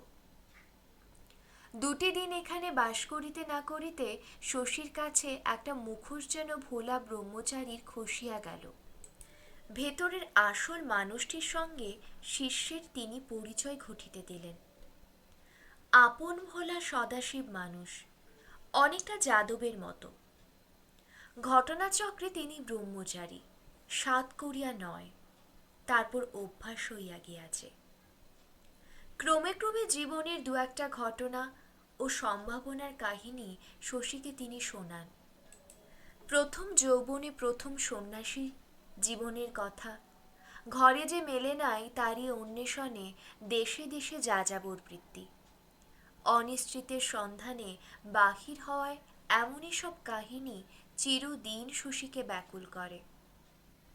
তারও অনেক দিনের বাহির হওয়ার স্বাদ। গোপালের অনুরোধে শশীর মনটি ঘরের দিকে টানিবার চেষ্টা করিতে গিয়া তার ঘর ছাড়ার প্রবৃত্তিকেই ব্রহ্মচারী উস্কাইয়া দিয়া গেলেন। দিন সাথে গুরু সঙ্গ করিয়া গোপাল যেন একটু গা ঝাড়া দিয়া উঠিল। নিজের সঙ্গে কিছু যে একটা রফা করিয়া ফেলিয়া থাকিবে, কারণ দেখা গেল কর্তব্য সম্পাদন ও শশীর প্রতি ব্যবহার তার সহজ ও স্বাভাবিক হইয়া আসিয়াছে। বলে, হাসপাতালে রোগীপত্র কেমন হচ্ছে শশী? শশী বলে, বাড়ছে দু একটি করে। গোপাল আফসোস করিয়া বলে, বেগার খেটেই তুমি মরলে, মাইনে হিসেব কিছু নাও না কেন? পরিশ্রমের দাম তো আছে তোমার, একটা লোক রাখলে তাকে তো দিতে হতো। শশী বলে, হাসপাতালের টাকা কোথায় যে নেব বাবা? সামান্য টাকার হাসপাতাল, আমিও যদি নিজের পাওনা গন্ডা বুঝে নিতে থাকি, হাসপাতাল চলবে কিসে? তা নানিক শশী মাহিনা বাবদ কিছু। এখন সেটার আসল কথা নয় গোপালের কাছে। ছেলের সঙ্গে একটু সে আলাপ করিবে মাত্র। এমনি নারীসুলভ এক ধরনের ছলনাময় ব্যবহার গোপালের আছে, শশীকে মাঝে মাঝে যা আশ্চর্য ও অভিভূত করিয়া দেয়। ভোলা ব্রহ্মচারীকে শশী কথার কথা বলে নাই। গোপালের প্রতি একটা অন্ধ ভয় মেশানো ভক্তি আজও তার মধ্যে অক্ষয় হইয়া আছে, হয়তো চিরদিনই থাকবে। গোড়ার দিকে অনেকগুলো বছর ধরিয়া তার মনের সমস্ত গাঁথুনি যে গাঁথিয়াছিল গোপাল, সেগুলি ভাঙিতে পারিবে কে? কাঁইত পাড়ার পথ দিয়ে চলিবার সময় এক একদিন শশী যামিনী কবিরাজের বাড়িতে শিশুর ক্রন্দন শুনিতে পায়, কচি গলার কান্না। খুবই যেন কচি মনে হয় গলাটা শশীর। বিপিনের কি এত ছোট শিশু আছে? অনেক দূর চলিয়া গিয়াও অনেকক্ষণ অবধি কান্নার সুরটি শশীর কানে বাজিতে থাকে। নিজের এই ভাবপ্রবণতা ভালো লাগে না। যে শিশু জন্মিয়াছে সে মাঝে মাঝে কাঁদিবে বই কি, তাতে এতখানি বিচলিত হওয়ার কি আছে? নিজের বাড়িতেও এমন কান্না সে কত শোনে। সেনদিদি মারা যাওয়ার মাস তিনেক পরে একদিন অনেক বেলায় শশী ফিরিয়াছে। এমনি কান্নারত একটি শিশুকে বুকে করিয়া কুন্দ শশীর কাছে আসিয়া দাঁড়াইল। বলিল, সেনদিদির ছেলে শশী দাদা। রোদের তেজে অস্নাত অভুক্ত শশীর মুখখানা শুকনো দেখাইতেছিল। আরও একটু পাংশু হইয়া সে বলিল, কার ছেলে বললি কুন্দ? সেনদিদির? কুন্দ বলিল, হ্যাঁ। পেট থেকে পড়েই সে মাকে খেয়েছে, রাক্ষস। কৃপানাথ কবরেজের শালির কচি ছেলে আছে, তার মাই খেত। সে আর চলে গেল কি না, মামা তাই আমাকে এনে দিলেন। খুকির সঙ্গে আমার দুধ খাবে, মার মতো শেষে আমাকেও না খায়। একগাল হাসিল কুন্দ। সেনদিদির কাঁথা জড়ানো ছেলে শশীর সামনে মেলিয়া ধরিয়া বলিল, ওকে মানুষ করার জন্য সোনার হার পাবো শশী দাদা। মামার মন আজকাল বড় দরাজ হয়েছে। ওকে আনলে কে? মামাই আনলো? এমনি কাঁথা জড়িয়ে বুকের কাছটিতে ধরে। বাড়ির ছেলে মেয়েদের কাছে ঘেঁষতে দেন না, পরের ছেলে কোলে নেবার মামার রকম দেখে হেসে বাঁচি না। আমায় কি বললে জানেন? ছেলেটা নিলাম রে কুন্দ, আমি মানুষ করতে পারবি? তোকে 10 ভরির হার গড়িয়ে দেব। আমি বললাম, দিন না মামা, আমার ছেলে মেয়ের সঙ্গে মানুষ হবে, এতে আর হাঙ্গামা কি? শশী ঝাঁঝিয়া বলিল, কেন? তুই এ ভার নিলি কেন? এত গয়নার লোভ তোর? কুন্দ অবাক হইয়া বলিল, গয়নার লোভ বুঝি? এতটুকু মামরা শিশু, কেউ না দুধ দিলে বাঁচবে কেন? মামি টামি কারো কচি ছেলে নেই, সে কথা যদি বাদ দেন, মামা বললে আমি তো পারবো না না বলতে। সন্দিগ্ধভাবে তাকায় কুন্দ, খানিক বোঝে খানিক বোঝে না। এতক্ষণ পর শশী হঠাৎ জামা কাপড় ছাড়িতে আরম্ভ করিল। কুন্দ জিজ্ঞাসা করিল, এত রাগলেন কেন শশী দাদা? না, রাগেনি। সেনদিদি ছেলে কান্না থামাইয়াছিল। কুন্দ তাকে একটা চুমু খাইল, সস্নেহে, গৌরবের সঙ্গে। কে জানে কি দুষ্টামি আছে কুন্দর মনে। তারপর ছেলেকে আর একবার শশীর দিকে বাড়াইয়া দিয়া বলিল, কি সুন্দর হয়েছে ছেলেটা, দেখুন শশী দাদা, সেনদিদির মতো দেখতে হবে। মুখখানা দেখলে মায়া হয় না? শশী শ্রান্তভাবে বলিল, তুই যা তো কুন্দ, ঘেমে চেমে হয়রান হয়ে এলাম, একটু বিশ্রাম করতে দে। কার উপরে রাগ করিবে শশী, কাকে বলিবে? সেনদিদির ছেলে যে সুন্দর হইয়াছে তাতে সন্দেহ নাই, আশ্চর্য রকম সুন্দর হইয়াছে। সেনদিদির যে জমজমাট রূপ বসন্ত হরণ করিয়াছিল, ছেলের মধ্যে যেন তার ক্ষতিপূরণ হইয়াছে সুদ সমেত। এতটুকু ছেলে, কাঁচা সোনার মতো কি রং! তার মুখ দেখিয়া গোপালের যদি মায়া হইয়া থাকে, মায়া করিয়া গোপাল যদি এই অনাথ শিশুকে বুকে তুলিয়া ঘরে আনিয়া থাকে, তাকে কার কি বলিবার আছে? এ তো মহত্ব, প্রশংসনীয় কাজ। ক্ষোভে দুঃখে এজন্য এমন কাতর হওয়া তো শশীর উচিত নয়। সেনদিদির ফুলের মতো শিশুকে দেখিয়া একটু কি মায়া হইল না শশীর? মায়া করার স্বাভাবিক প্রবৃত্তি কি তার এমনভাবে নষ্ট করিয়া দিয়া গিয়াছে কুসুম? গম্ভীর বিষণ্ণ মুখে শশী স্নান করিতে গেল। সেনদিদির ছেলেকে কোলে করিয়া কুন্দ অদূরে আসিয়া বসায় ভালো করিয়া খাওয়া পর্যন্ত হইল না শশীর। অল্পে অল্পে শরীরটা তাহার কিছু ভালো হইয়াছে, কি ক্ষুধাই আজ পাইয়াছিল। সমস্ত দুপুরটা শশী নিঝুম হইয়া রহিল। এবার কিছু করিতে হইবে তাহাকে, আর চুপ করিয়া থাকা নয়। আর গরমিল চলিবে না। স্তব্ধ দ্বিপ্রহরে নিস্তেজ শয্যাশায়ী শশীর মনে অসংখ্য এলোমেলো ভাবনা বিস্ময়করভাবে শৃঙ্খলাবদ্ধ হইয়া আসিতে থাকে। কোমল মমতাগুলি আলগা ফুলের মতো ঝুরঝুর করিয়া ঝরিয়া যায়। আগুনের আঁচে সরস বস্তু শুকাইয়া ওঠার মতো নিজের সে রুক্ষ কঠোর প্রকৃতির মানুষ হইয়া উঠিতেছে, এমনই একটা অনুভূতি শশীর হয়। একেবারে বেপরোয়া, নির্মম, অবিবেচক। কুসুমের জন্য মন কেমন করে শশীর, বড় আকুলভাবে মন কেমন করিত। এত বড় উপযুক্ত ছেলের মর্যাদায় ঘা দিয়া মনকে কি করিয়া দিয়াছে গোপাল, যে সেই মন কেমন করাকে আজ হাস্যকর মনে হইতেছে। সে যে বাড়িতে বাস করে, অম্লান বদনে সেনদিদির ছেলেকে সেখানে গোপাল কেমন করিয়া আনিল। সেনদিদিকে মরো মরো জানিয়াও শশী যে তার চিকিৎসা করিতে যাইতে চাহে নাই, গোপাল কি সে কথা ভুলিয়া গিয়াছে? শশীর অভিমান এতই তুচ্ছ গোপালের কাছে? সে কি ভাবিবে না ভাবিবে সেটা এতখানি অবহেলার বিষয়? শশীর কাছে তার একটু সংকোচ করিবারও প্রয়োজন নাই। ছেলের সম্বন্ধে এমনই ধারণা গোপালের যে সে ভাবিয়া রাখিয়াছে সেনদিদির ছেলেকে বাড়িতে আনিয়া পুত্র স্নেহে মানুষ করিতে থাকিলেও শশী চুপ করিয়া থাকিবে, গ্রাহ্য করিবে না? কে জানে, কে জানে, গোপালই হয়তো গ্রাহ্য করে না শশী চুপ করিয়া থাক অথবা গোলমাল করুক। পরদিন সকালে হাসপাতাল কমিটির মেম্বারদের কাছে শশী জরুরি চিঠি পাঠাইয়া দিল। শীতলবাবুর বাড়িতে সন্ধ্যার পর কমিটির জরুরি সভা বসিল। শশী পদত্যাগ পত্র পেশ করিল। ডাক্তারের জন্য বিজ্ঞাপনের খসড়া দাখিল করিল। প্রস্তাব করিল যে হাসপাতালের সমস্ত দায়িত্ব কমিটির সুযোগ্য প্রেসিডেন্ট শীতলবাবুর হাতে চলিয়া যায়। কমিটির হতভম্ব সভ্যেরা প্রশ্ন করলেন, কেন শশী, কেন? শশী বলিল, আমি গা ছেড়ে চলে যাচ্ছি।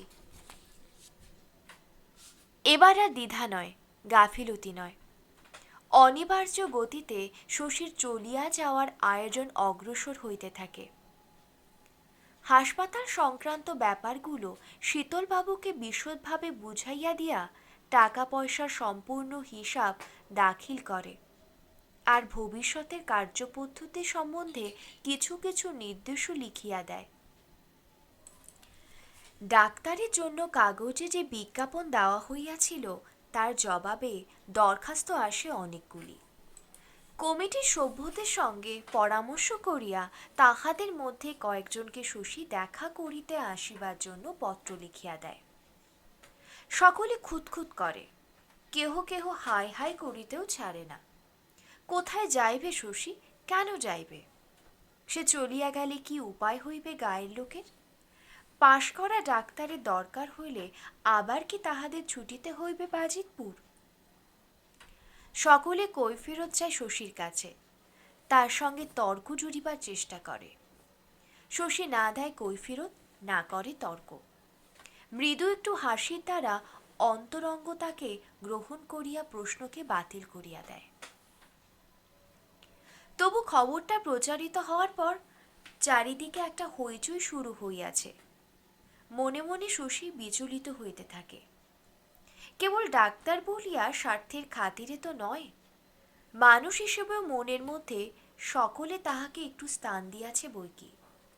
সাধারণের ব্যাপারগুলিতে সে উপস্থিত থাকিলে সকলের মনে উৎসাহের সঞ্চার হয়, তার উপরে নির্ভর রাখিয়া সকলে নিশ্চিন্ত থাকে। এ তো অকারণে হয় না। কত বড় সৌভাগ্য শশীর, না চাহিয়া জনতার এই প্রীতি পাইয়াছে। এ তো শুধু সৎকার্যের পুরস্কার নয়। কি এমন সৎকাজটা শশী করিয়াছে? রাস্তাঘাটের সংস্কারের জন্য কোদাল ধরে নাই, ম্যালেরিয়া নিবারণের জন্য ডোবা পুকুরে কেরোসিন ছড়ায় নাই, নাইট স্কুল খোলে নাই, গ্রাম্য সমিতি, ছাত্রসংঘ প্রভৃতি গড়িয়া তোলে নাই, কিছুই করে নাই। তবু হয়তো আশেপাশে 10টা গ্রামে শশীর চেয়ে বেশি প্রভাব আর কাহারও নাই। শশীকে যদি সকলে ভালো না বাসিবে, এমনটা তবে হইবে কেন? শশী তাদের ভালোবাসে না, শশীকে তারা ভালোবাসিয়াছে।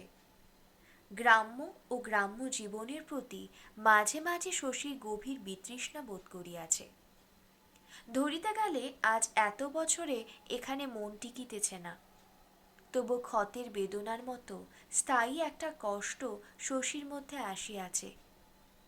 গ্রাম ছাড়িবার কথা ভাবিলে কেমন করে ওঠে মনটা। এখানে জন্ম শশীর, এখানেই সে বড় হইয়াছে, এই গ্রামের সঙ্গে জড়ানো তার জীবন। কুসুম ছিল বিদেশিনী, যেদিন শখ জাগিল নির্বিকার চিত্তে বিদায় হইয়া গেল। শশী কেন তা পারিবে?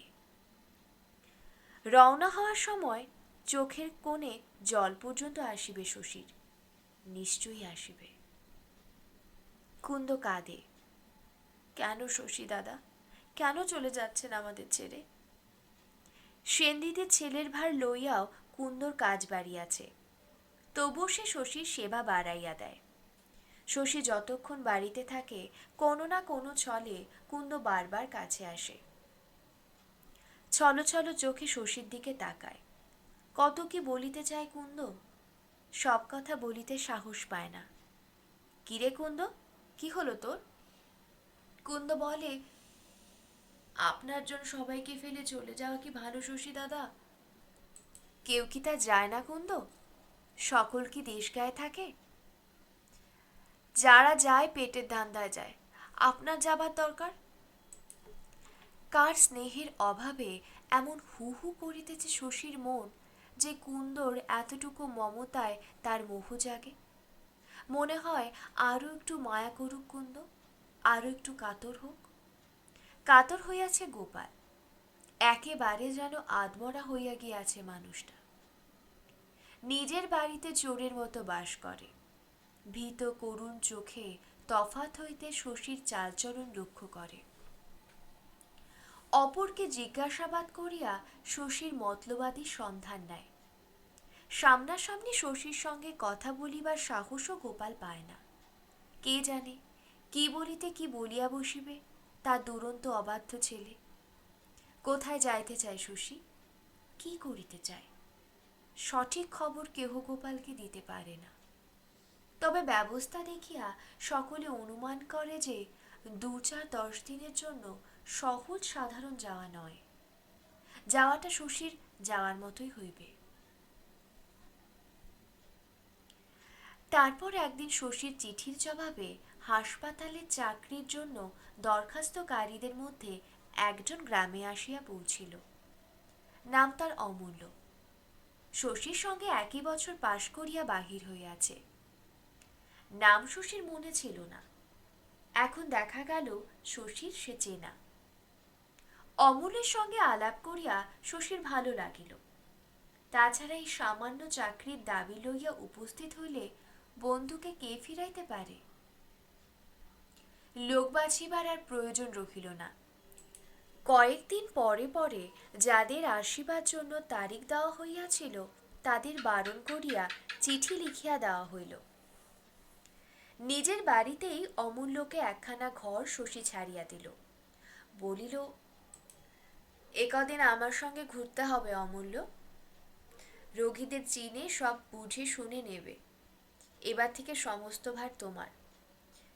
গায়ের যারা তোমায় ডাকবে তাদের অধিকাংশ বড় গরিব। ফিটা তাচ্ছিল্য করতে শেখো। যার যা ক্ষমতা নিজে থেকেই দেবে। সঙ্গে করিয়া অমূল্যকে সে হাসপাতালে লইয়া গেল। নিজের চেয়ারের পাশে তার জন্য চেয়ার পাতিয়া দিল। একটু মোটা সোটা মানুষ অমূল্য, ধীর শান্ত প্রকৃতির, কিন্তু উৎসাহের অভাব নাই। নিবিড় মনোযোগের সঙ্গে সে শশীর কাজ লক্ষ্য করিয়া দেখিল। হাসপাতালের জিনিসপত্র বাড়িঘর দেখিয়া বেড়াইল। নিয়ম কানুনের বিষয় প্রশ্ন করিল। এখন হইতেই সে যেন গভীর দায়িত্ব বোধ করিতেছে। শশী চলিয়া যাইবে, আর কখনো ফিরিয়া আসিবে না, এই কথা শুনিবার পর এখানকার সমগ্র নতুনত্বের অন্ধকারে তার নিজের আলোটি জ্বালিবার অধিকার যেন তার জন্মিয়াছে। একটু সমালোচনাও অমূল্য করিল। এই নিয়মটা এমন হইলে ভালো হইত না শশী? এই ব্যবস্থার বদলে এই ব্যবস্থা, এসব সুলক্ষণ। কাজকর্ম অমূল্য যে ভালোই করিবে তার প্রমাণ। তবু মনে মনে শশীর অকারণে ক্ষোভ জাগিতে লাগিল। তার একটা রাজ্য যেন কে বেদখল করিতে আসিয়াছে। কত যত্নে কত পরিশ্রমে শশী যে গড়িয়া তুলিয়াছে তার এই হাসপাতাল। লোকে যে এটি শশী ডাক্তারের হাসপাতাল বলিয়া জানে। ফোড়া কাটা কখানা ছুরি আছে হাসপাতালে, তাও শশীর গোনাগাথা। গ্রাম ছাড়িয়া চলিয়া যাইবে জানিয়াও ধীরে ধীরে হাসপাতালটি বড় করিয়া তুলিবার কল্পনা সে তো কম করে নাই। ২ দিন পরে এখানে কর্তৃত্ব করিবে অমূল্য। হয়তো উন্নতি হইবে, হয়তো অবনতি হইবে, কিছু শশী দেখিতে আসিবে না।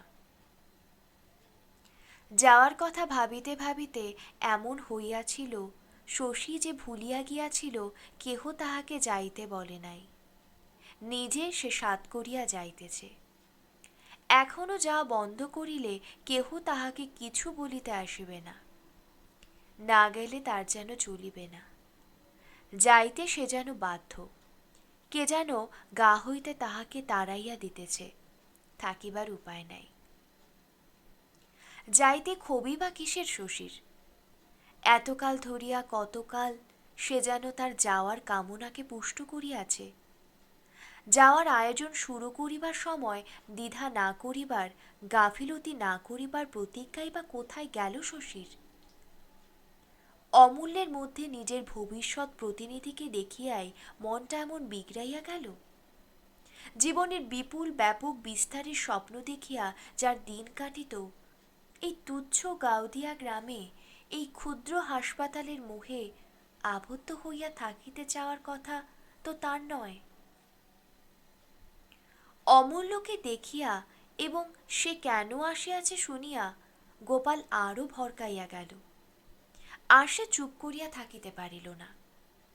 রাত্রে শশী খাইতে বসিলে কোথা হইতে আসিয়া নীরবে একখানা আসন আনিয়া নিজেই পাতিয়া গোপাল তার পাশে বসিল। পিসি ছুটিয়া জলের গ্লাস দিয়া অদূরে বসিতে যাইতেছিল।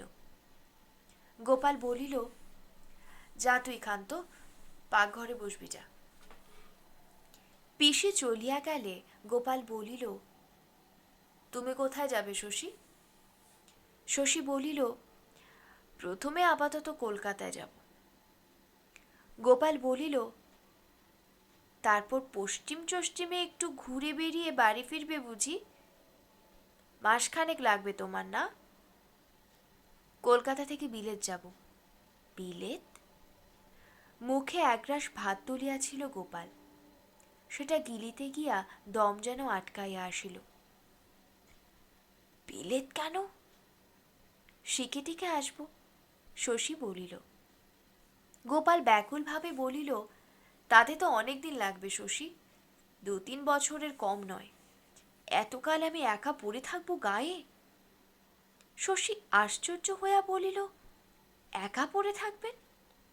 না, একা নয়, ঘর ভরা আত্মীয় পরিজন থাকিবে গোপালের, গ্রাম ভরা থাকিবে শত্রু মিত্র। তবু শশী না থাকিলে কি একাই যে সে হইয়া যাইবে, এত বড় ছেলেকে কেমন করিয়া গোপাল আস্থা বোঝায়?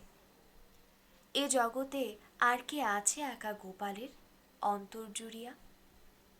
হৃদয় তাহার কি রীতি পালন করিয়াছে গোপাল তা জানে না। এ জগতে একটা মানুষকে সে স্নেহ করিতে পারে নাই, নিজের মেয়েকটা পর্যন্ত নয়, শুধু শশীর জন্য, একা শশীর জন্য। উন্মাদ বাৎসল্য আজও বুক জুড়িয়া আছে। গাম্ভীর্য ধীরতা সব খসিয়া যায় গোপালের। জড়ানো ভারী গলায় সে বলে, কেন যাবি বাবা আমার উপর রাগ করে? তোর আমি কিছুই করিনি। শশী মৃদুস্বরে বলিল, জীবনে উন্নতি করতে যাব, এতে রাগের কি আছে? একটু ভাবিয়া গোপাল বলিল, 3-4 বছর পরে ফিরে এসে হয়তো আমায় আর দেখতে পাবি না শশী। 3-4 বছর পরেও সে যে ফিরিয়া আসিবে না, সে বিষয়ে শশী কিছু বলিল না, নীরবে ভাত মাখিতে লাগিল।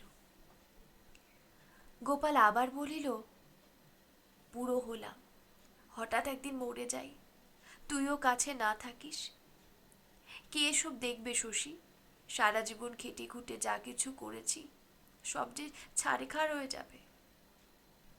শশী বলিল, আপনার যাকে খুশি সব দিয়ে দেবেন?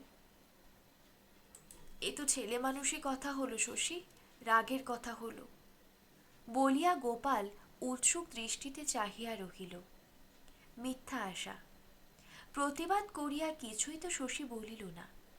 ভেতরে ভেতরে একটা জ্বালা বোধ করিতেছিল গোপাল। কি অদ্ভুত বিকারগ্রস্ত সে সন্তান, যার মনের নাগাল মেলে না। কি হইয়াছে বলুক না শশী, জানাক না কি চায়। অনেক অধিকার ত্যাগ করিয়া ছেলের ইচ্ছায় গোপাল আজ সায় দেবে, নিজের অনিচ্ছার দিকে একেবারেই তাকাবে না। উপযুক্ত হইয়া অবাধ্য হইয়াছে ছেলে, কি আর করিবে গোপাল? নীরবে সবই তাকে সইতে হবে। এই ধরনের কথা কিছু শশীকে বলে, তার কথায় এক প্রকারের অদ্ভুত মিনতি ধ্বনি হইতে থাকে। কি উগ্র ক্রোধ, নিদারুণ ভয় আর গভীর দুঃখ মনের মধ্যে চাপিয়া রাখিয়া গোপাল কথা বলিতেছে বুঝিতে পারিয়া নিজেকে বড় বিপন্ন বোধ করে শশী। তবু ধরা ছোঁয়া সে দেয় না। পিতা পুত্রে কি আজ শুরু হইয়াছে বুঝিতে কাহারও বাকি থাকে নাই। ঘরে ঘরে দরজা জানালার আড়ালে জড়ো হইয়া সকলে ওত পাতিয়া আছে। চড়া গলায় ওদের কথা হইলে প্রাণ ভরিয়া শুনিবে। বাড়ির একটা অস্বাভাবিক স্তব্ধ আবহাওয়া স্পষ্ট অনুভব করা যায়। কখন ঝড় উঠিবে ঠিক নাই। ঝড় উঠিল সম্পূর্ণ অন্য দিক দিয়া। হঠাৎ সেনদিদির ছেলেকে কোলে করিয়া কোথা হইতে কুন্দ আসিয়া দাঁড়াইল। বলিল, খেয়ে উঠে একবার দেখবেন তো শশী দাদা, গাটা বড় গরম বোধ হচ্ছে। শশীর মুখ তুলিল না, কথা বলিল না। গোপাল বাহাত বাড়াইয়া উদ্বিগ্ন কণ্ঠে বলিল, হ্যাঁ, জ্বর হয়েছে নাকি দেখি। দেখ তো শশী, একবার গায়ে হাত দিয়ে, জ্বরই মনে হচ্ছে। শশী নিঃশব্দে ভাত ফেলিয়া চলিয়া গেল। জ্বর হইয়াছে কিনা দেখিবার জন্য এতটুকু শিশুর গায়ে একবার হাত দিবার অনুরোধ। তার জবাবে অমন করিয়া উঠিয়া গেলে সে কাজের মানে গোপালের মাথাতেও ঢোকে বইকি। কুন্দর বিস্মিত দৃষ্টিপাত লজ্জায় গোপালের গায়ে কাঁটা দিয়া ওঠে। জীবনে বোধহয় এই প্রথম। তারপর ভয়ানকভাবে সে আত্মসংবরণ করে। অভ্যস্ত গলায় হুঙ্কার দিয়া কুন্দকে বলে, দূর হ, সামনে থেকে দূর হ হারামজাদি। বিনা দোষে এমন গর্জন কুন্দ সহিতে পারে না। প্রথমে সে বিহ্বল হইয়া গেল, তারপর কাঁদিতে কাঁদিতে চলিয়া গেল নিজের ঘরে।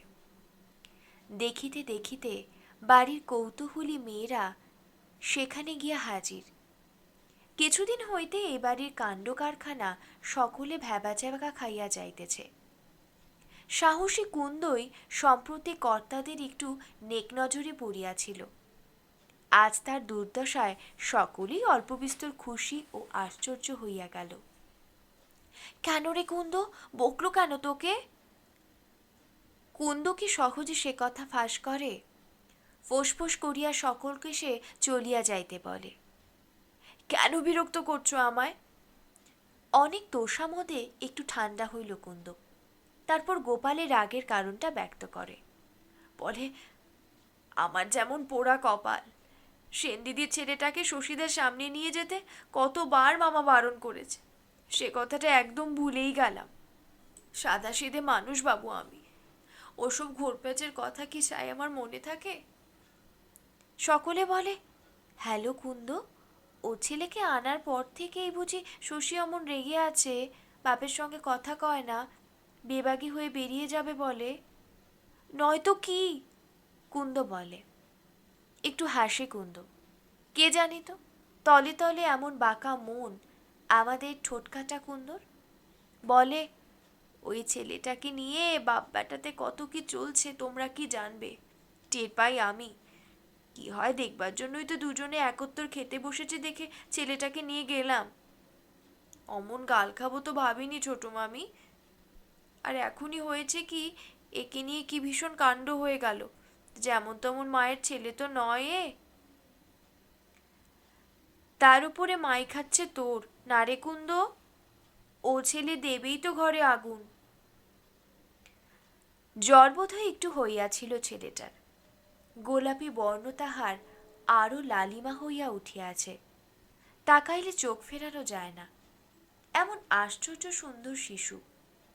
তাকে কেন্দ্র করিয়া এ বাড়িতে এত বড় একটা ঝড় উঠিবার উপক্রম হইয়াছে, এ যেন বিশ্বাস করা যায় না। কুন্দর চারিদিকে সমবেত মায়েরা দুর্ভাগা ছেলেটাকে ঈর্ষা করে, বাৎসল্য ব্যাকুলও হয়। এর সঙ্গে এক বাড়িতে বাস করিতে চাহে না। কি কঠোর মনটা শশীর, স্নেহলের শূন্য অন্তঃকরণ। সেদিন রাত্রে বিনিদ্র গোপাল কি সব ভাবিল সেই জানে। পরদিন সকালে কুন্দকে সে চালান করিয়া দিল তার খুড় শ্বশুরের বাড়ি রাজাতলায়। সঙ্গে গেল তার স্বামী, পুত্র এবং সেনদিদির ছেলে। কাজটা করিয়া গোপাল যেন অনেকটা নিশ্চিন্ত হইল। রাগের কারণ দূর হইল।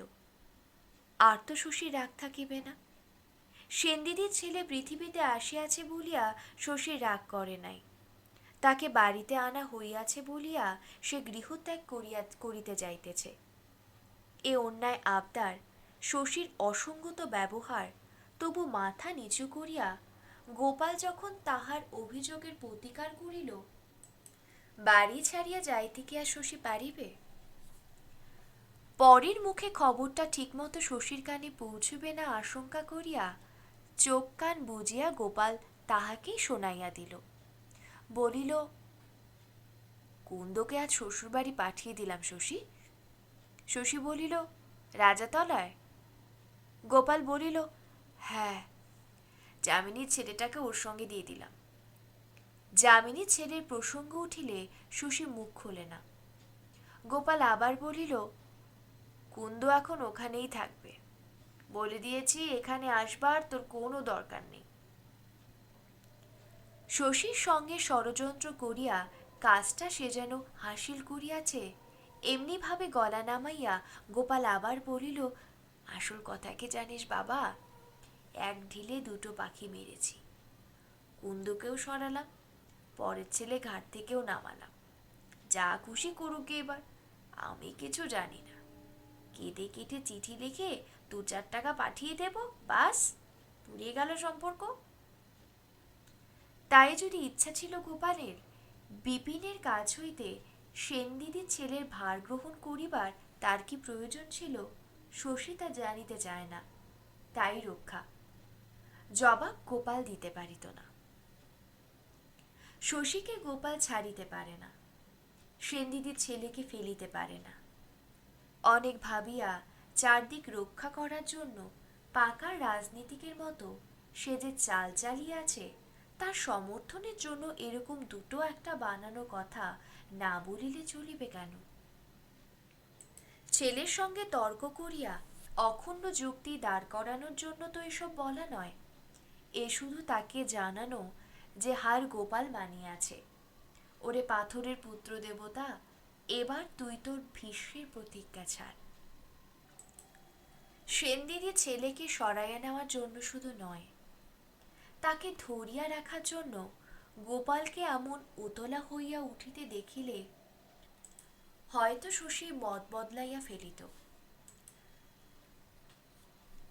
আবার হয়তো বাতিল হইয়া যাইত তাহার গ্রাম ত্যাগের পরিকল্পনা। এখন বড় দেরি হইয়া গিয়াছে। মন তো শশীর কখন চলিয়া গিয়াছে দূরতর দেশে, নবতর জীবনযাপনে।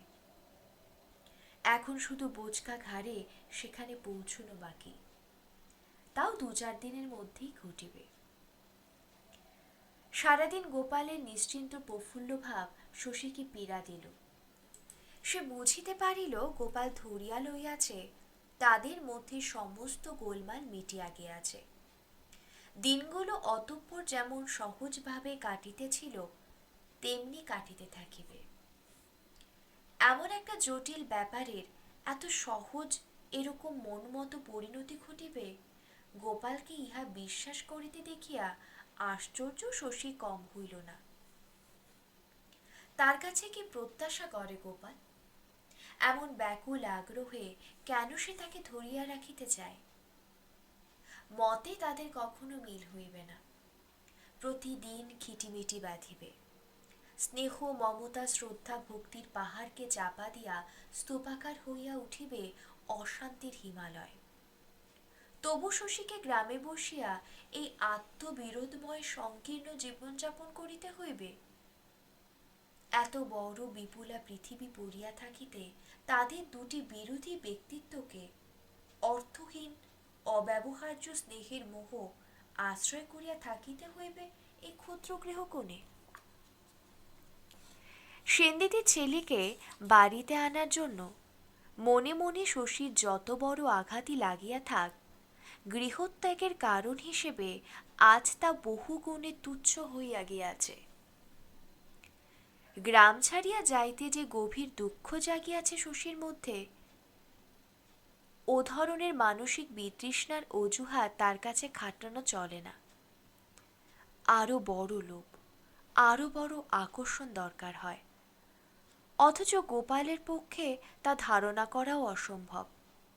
শশী চলিয়া গেলে তার যাওয়ার ওই একটি কারণের কথাই গোপাল জানিয়া রাখিবে, সেনদিদির ছেলেকে বাড়ি আনা। শীতলবাবু ডাকিয়াছিলেন। অমূল্যের সঙ্গে সন্ধ্যার পর শশী তার বাড়ি গিয়াছিল। অমূল্যকে জলটল খাওয়াইয়া শীতলবাবু সকাল সকাল ছাড়িয়া দিলেন। শশীকে ছাড়িলেন রাত্রি আহারের পর, অনেক রাত্রে। শীতলবাবু আরেক বিপদ হইয়াছে শশীর। দুবেলা ডাকেন, আর গেলেই কথায় কথায় পাগল করিয়া তোলেন শশীকে। বাড়ি ফিরিয়া শশী দেখিল আহারের স্থানে পাশাপাশি দুখানা আসন পাতা আছে, এবং যে গোপাল ৮টায় খাইতে বসে সে আজ তার প্রতীক্ষায় ১১টা পর্যন্ত না খাইয়া বসিয়া আছে। এত দেরি করলে শশী? চট করে মুখ হাত ধুয়ে এসো, বসে পড়ি আমরা। শশী বলিল, আপনি বসুন, আমি খেয়ে এসেছি। শীতলবাবু না খাইয়ে ছাড়লেন না। গোপাল ক্ষুণ্ণ হইয়া বলিল, আজ রান্নার একটু আয়োজন করতে বলেছিলাম বাবা, ভাবলাম পরের ছেলে একটি বাড়িতে এসে গেছে, আজ বাদে কাল চলে যাবে, একদিন একটু আয়োজন করে খাওয়াই। তুমি খেয়ে আসবে বাইরে থেকে, তা তো জানতাম না। শশী জিজ্ঞাসা করিল, পরের ছেলেকে? গোপাল বলিল, অমূল্যবাবুর কথা বলছি। আহা, ডেকে ডুকে এনে চলে যেতে বললে বড় লাগবে না বেচারির মনে? শশী বলিল, অমূল্য চলে যাবে কেন? ওকেই তো হাসপাতালে কাজ দেখানো হয়েছে। গোপাল সভয়ে বলিল, তুই থাকলে ও আবার কি করতে থাকবে শশী? হ্যাঁ, আমি পরশু রওনা হব ভাবছি। শশী বলিল, পরশু? গোপালের মুখে আর কথা ফুটিল না। শশী ঘরে চলিয়া গেলে সে একেবারে বাহিরের দাওয়ায় গিয়া অন্ধকারে কাঠের বেঞ্চিটাতে বসিয়া রহিল। একজন মুনিশ দাওয়ায় শয়নের আয়োজন করিতেছিল। সে ১ ছিলিং তামাক সাজিয়া দিল গোপালকে। তারপর মনিবের সামনে শুইয়া পড়িতে না পারিয়া বিছানা চাটাইয়ের উপর উবু হইয়া বসিয়া শ্রান্তিবশত জোরে একটা নিঃশ্বাস ফেলিল। আজ আবার ব্রহ্মচারীকে মনে পড়িতেছে গোপালের। সেনদিদির মৃত্যুর পর মনে যে গভীর বিষাদ ও বৈরাগ্য আসিয়াছিল, ব্রহ্মচারীর মুখে নিরস আধ্যাত্মিক কাহিনী শুনিতে শুনিতে এক আশ্চর্য উপায়ে তার ঘোরটা কাটিয়া গিয়াছিল। আজ বড় অবসন্ন মনে হইতেছে নিজেকে। বিচিত্র কাণ্ড কারখানা ভরা দীর্ঘ জীবনটা আজ অকারণ, অর্থহীন মনে হইতেছে। কোনো কাজেই লাগিল না। শশীর জন্মের দিনটি হইতে তারই পানে চোখ রাখিয়া কত কল্পনাই গোপাল করিয়াছে। যার ডগাটি আকাশে ঠেকিয়া প্রায় হইয়াছে আকাশ কুসুম। লেখাপড়া শিখিয়া একই রীতিনীতি শিখিয়াছে শশী। বাগান, বাড়ি, জমি জমা, ধন সম্পদ, আত্মীয় পরিজন, এত সব যে গোপাল একত্র করিয়াছে, একে তার নিজের জন্য? তার আর কতদিন বাকি? এসব তুচ্ছ করিয়া শশী যদি চলিয়া যায়, সমস্ত জীবনটা গোপালের ব্যর্থ হইয়া যাইবে না? এত রাত্রে সে একবার অমূল্যের ঘরে যায়। অমূল্যকে জাগাইয়া বলে, একটা কথা শুধুই বাবা তোমাকে, শশী পরশু চলে যাবে, আমায় যে বলনি। রাত দুপুরে ঘুমন্ত মানুষকে তুলিয়া গোপালের এই কৈফিয়ত দাবি করা অমূল্যকে ভরকাইয়া দেয়। সে বলে, আমি জানতাম না কবে যাবে শশী, আমায় কিছু বলেনি। গোপাল অসন্তোষের সুরে বলে, আর সব বললে, এই কথাটা বললে না? কি যেন মতলব ছিল বাবু তোমার, তাই গোপন করেছিলে। অমূল্য জিভ কাটিয়া বলে, আগে না, সে কথা নয়। গোপাল বলিল, সে কি কথা? আমার ছেলে দেশ ছাড়া হবে চিরকালের জন্য, আর তুমি তার জায়গায় জেকে বসবে? বড় ভালো মতলব তোমার। উঠো দেখি বাবু, সুখসজ্জা ছেড়ে জিনিসপত্র চুপি চুপি গুছিয়ে নাও, তারপর চলো আমরা বিদেয় হই। ডাকাতের মতো দেখায় গোপালকে, খুনে দাঙ্গাবাজের মতো শোনায় তার কথাবার্তা। অমূল্যের ঘরে যে বিচিত্র নাটকীয় কথোপকথন চলে, তার কিছুই শ্রান্ত শশীর চেতনায় পৌঁছায় না। জীবন সম্বন্ধে যে এমন তীব্রভাবে সচেতন, সে হইয়া থাকে পুতুলের মতো চেতনাহীন। তাকেই বাৎসল্য করে বলিয়া মধ্যরাত্রে গোপাল আর যে বিচিত্র দৃশ্যের অবতারণ করে, যে সব অদ্ভুত কথা বলে, তা দেখিলে ও শুনিলে একটা অভিজ্ঞতা জন্মিয়া যাইত শশীর। চাপা গলায় খানিকক্ষণ অমূল্যের প্রতি তর্জন গর্জন করিয়া গরম মাথাটা বোধহয় একটু ঠান্ডা হয় গোপালের। সে ঘরে যায়। পরদিন খুব ভোরে শশীকে সে ডাকিয়া তুলিল। শশী উঠিয়া দেখিল মনীষের মাথায় বাক্স বিছানা চাপাইয়া কোথায় যাইবার জন্য গোপাল প্রস্তুত হইয়া আছে। গোপাল সহজভাবেই বলিল, পরশু তোর যাওয়া হয় না শশী, আমি আজ বাবার কাছে যাচ্ছি। 7-8 দিন আশ্রমে থাকবো, একজনের বাড়ি না থাকলে চলবে না। আমি ফিরে এলে যা হয় করিস। শশী বলিল, হঠাৎ কাশী যাবেন কেন? গোপাল পাল্টা জবাব দিয়া বলিল, হ্যাঁ রে শশী, চিরকাল সংসারের হাঙ্গামা নিয়ে হয়রান হয়ে এলাম। এখন তোরা বড় হয়েছিস, মন টন ব্যাকুল হলে 7টা দিনের ছুটিও পাবো না। এতটুকু আশাও তোদের কাছে আমার করা চলবে না? শশী মৃদুস্বরে বলিল, তা বলিনি। কোথাও কিছু নেই, হঠাৎ যাবেন, তাই জিজ্ঞাসা করছিলাম। কাল তো কিছু বললেন না আমাকে। গোপাল দারুণ অভিমান করিয়া বলিল, না যদি থাকিতে পারিস তো বল, যা বন্ধ করি। অদৃষ্টে লেখা কে খণ্ডাবে? শশী বলিল, বেশ তো আসুন গিয়ে, কদিন পরে গেলেও আমার কোনো অসুবিধা হবে না। গোপালকে শশী প্রণাম করিল। সকালবেলায় স্বচ্ছ আলোয় দুজনের মুখ দেখিয়া মনে হইল না পিতা পুত্রে কোনোদিন কোনো সামান্য বিষয়েও মতান্তর ছিল। জীবনের গতি দুজনের বিপরীতগামী। সেই যে গেল গোপাল আর ফিরিল না। সংসারী গৃহস্থ মানুষে সমস্ত জীবন ধরিয়া ফলপুষ্প শস্যদাত্রী ভূমিখণ্ড, সিন্দুক ভরা সোনা রূপা, কতগুলো মানুষের সঙ্গে পারিবারিক ও আরও কতগুলো মানুষের সঙ্গে সামাজিক সম্পর্ক, দায়িত্ব, বাধ্যবাধকতা প্রভৃতি যত কিছু অর্জন করিয়াছিল, সব সে দিয়া গেল শশীকে। মরিয়া গেলে যেমন সে দিত। কুন্দ কয়েকদিন পরে ফিরিয়া আসিল। রাজাতলা হইয়া গোপাল সেনদিদির ছেলেকে সঙ্গে লইয়া গিয়াছে।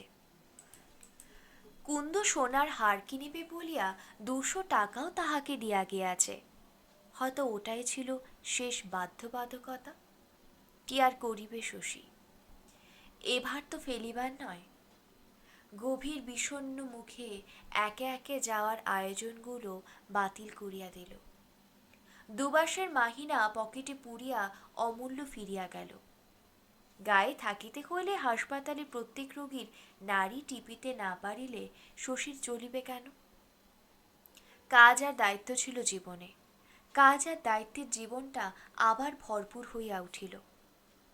নদীর মতো নিজের খুশিতে গড়া পথে কি মানুষের জীবনের স্রোত বহিতে পারে? মানুষের হাতে কাটা খালে তার গতি, এক অজানা শক্তির অনিবার্য ইঙ্গিতে।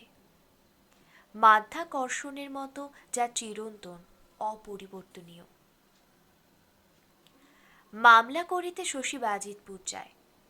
ফিরিবার পথে চোখ তুলিয়া দেখিতে পায় খালের ধারে বজ্রাহত একটা বটগাছ শুকনো ডালপালা মেলিয়া দাঁড়াইয়া আছে। গাউদিয়ার ঘাটে গোবর্ধন নৌকা ভিড়ায়। নন্দলালের পাট জমা করা শূন্য চালাটা তার ভাঙিয়া পড়িয়াছে দেখিয়া শশীর মনে হয় নন্দলালের পাপ জমা করা বিন্দুর দেহটাও হয়তো এতদিনে এমনিভাবেই ভাঙিয়া পড়িয়াছে। জোরে আর আজকাল শশী হাঁটে না, মন্থর পদে হাঁটিতে হাঁটিতে গ্রামে প্রবেশ করে। গাছপালা, বাড়িঘর, ডোবা, পুকুর জড়াইয়া গ্রামের সর্বাঙ্গ সম্পূর্ণ রূপের দিকে নয়। শশীর চোখ খুঁজিয়া বেড়ায় মানুষ, যারা আছে তাদের, আর যারা ছিল। শ্রীনাথের দোকানের সামনে বাঁধানো বকুলতলায় কায়েতপাড়ার পথে যামিনী কবিরাজের বাহিরের ঘরের হামানদিস্তায় ঠকঠক শব্দ শশী আজও শুনিতে পায়। এ বাড়ির মানুষের ফাঁক মানুষ পূর্ণ করিয়াছে। যাদবের বাড়িটা শুধু গ্রাস করিতেছে জঙ্গল। পরাণের বাড়িতেও এখনো লোক আসে নাই। তার উপাসে তালবন। তালবনে শশী কখনো যায় না। মাটির টিলাটির উপর উঠিয়া সূর্যাস্ত দেখিবার শখ এ জীবনে আর একবারও শশীর আসিবে না। আপনারা শুনছিলেন মানিক বন্দ্যোপাধ্যায়ের লেখা পুতুল নাচের ইতিকথা। 11 পর্বের মাধ্যমে শেষ হলো পুতুল নাচের ইতিকথা। গল্প পাঠ কেমন লাগছে কমেন্ট করে অবশ্যই জানান এবং আরও জানান আপনার পছন্দের বইয়ের নাম। এবং আন্তরিকভাবে ধন্যবাদ আবারও জানাই আপনাদের যারা আমাদের সাথে আছেন। আর এখনও পর্যন্ত চ্যানেলটিকে সাবস্ক্রাইব না করে থাকলে দয়া করে চ্যানেলটিকে সাবস্ক্রাইব করুন।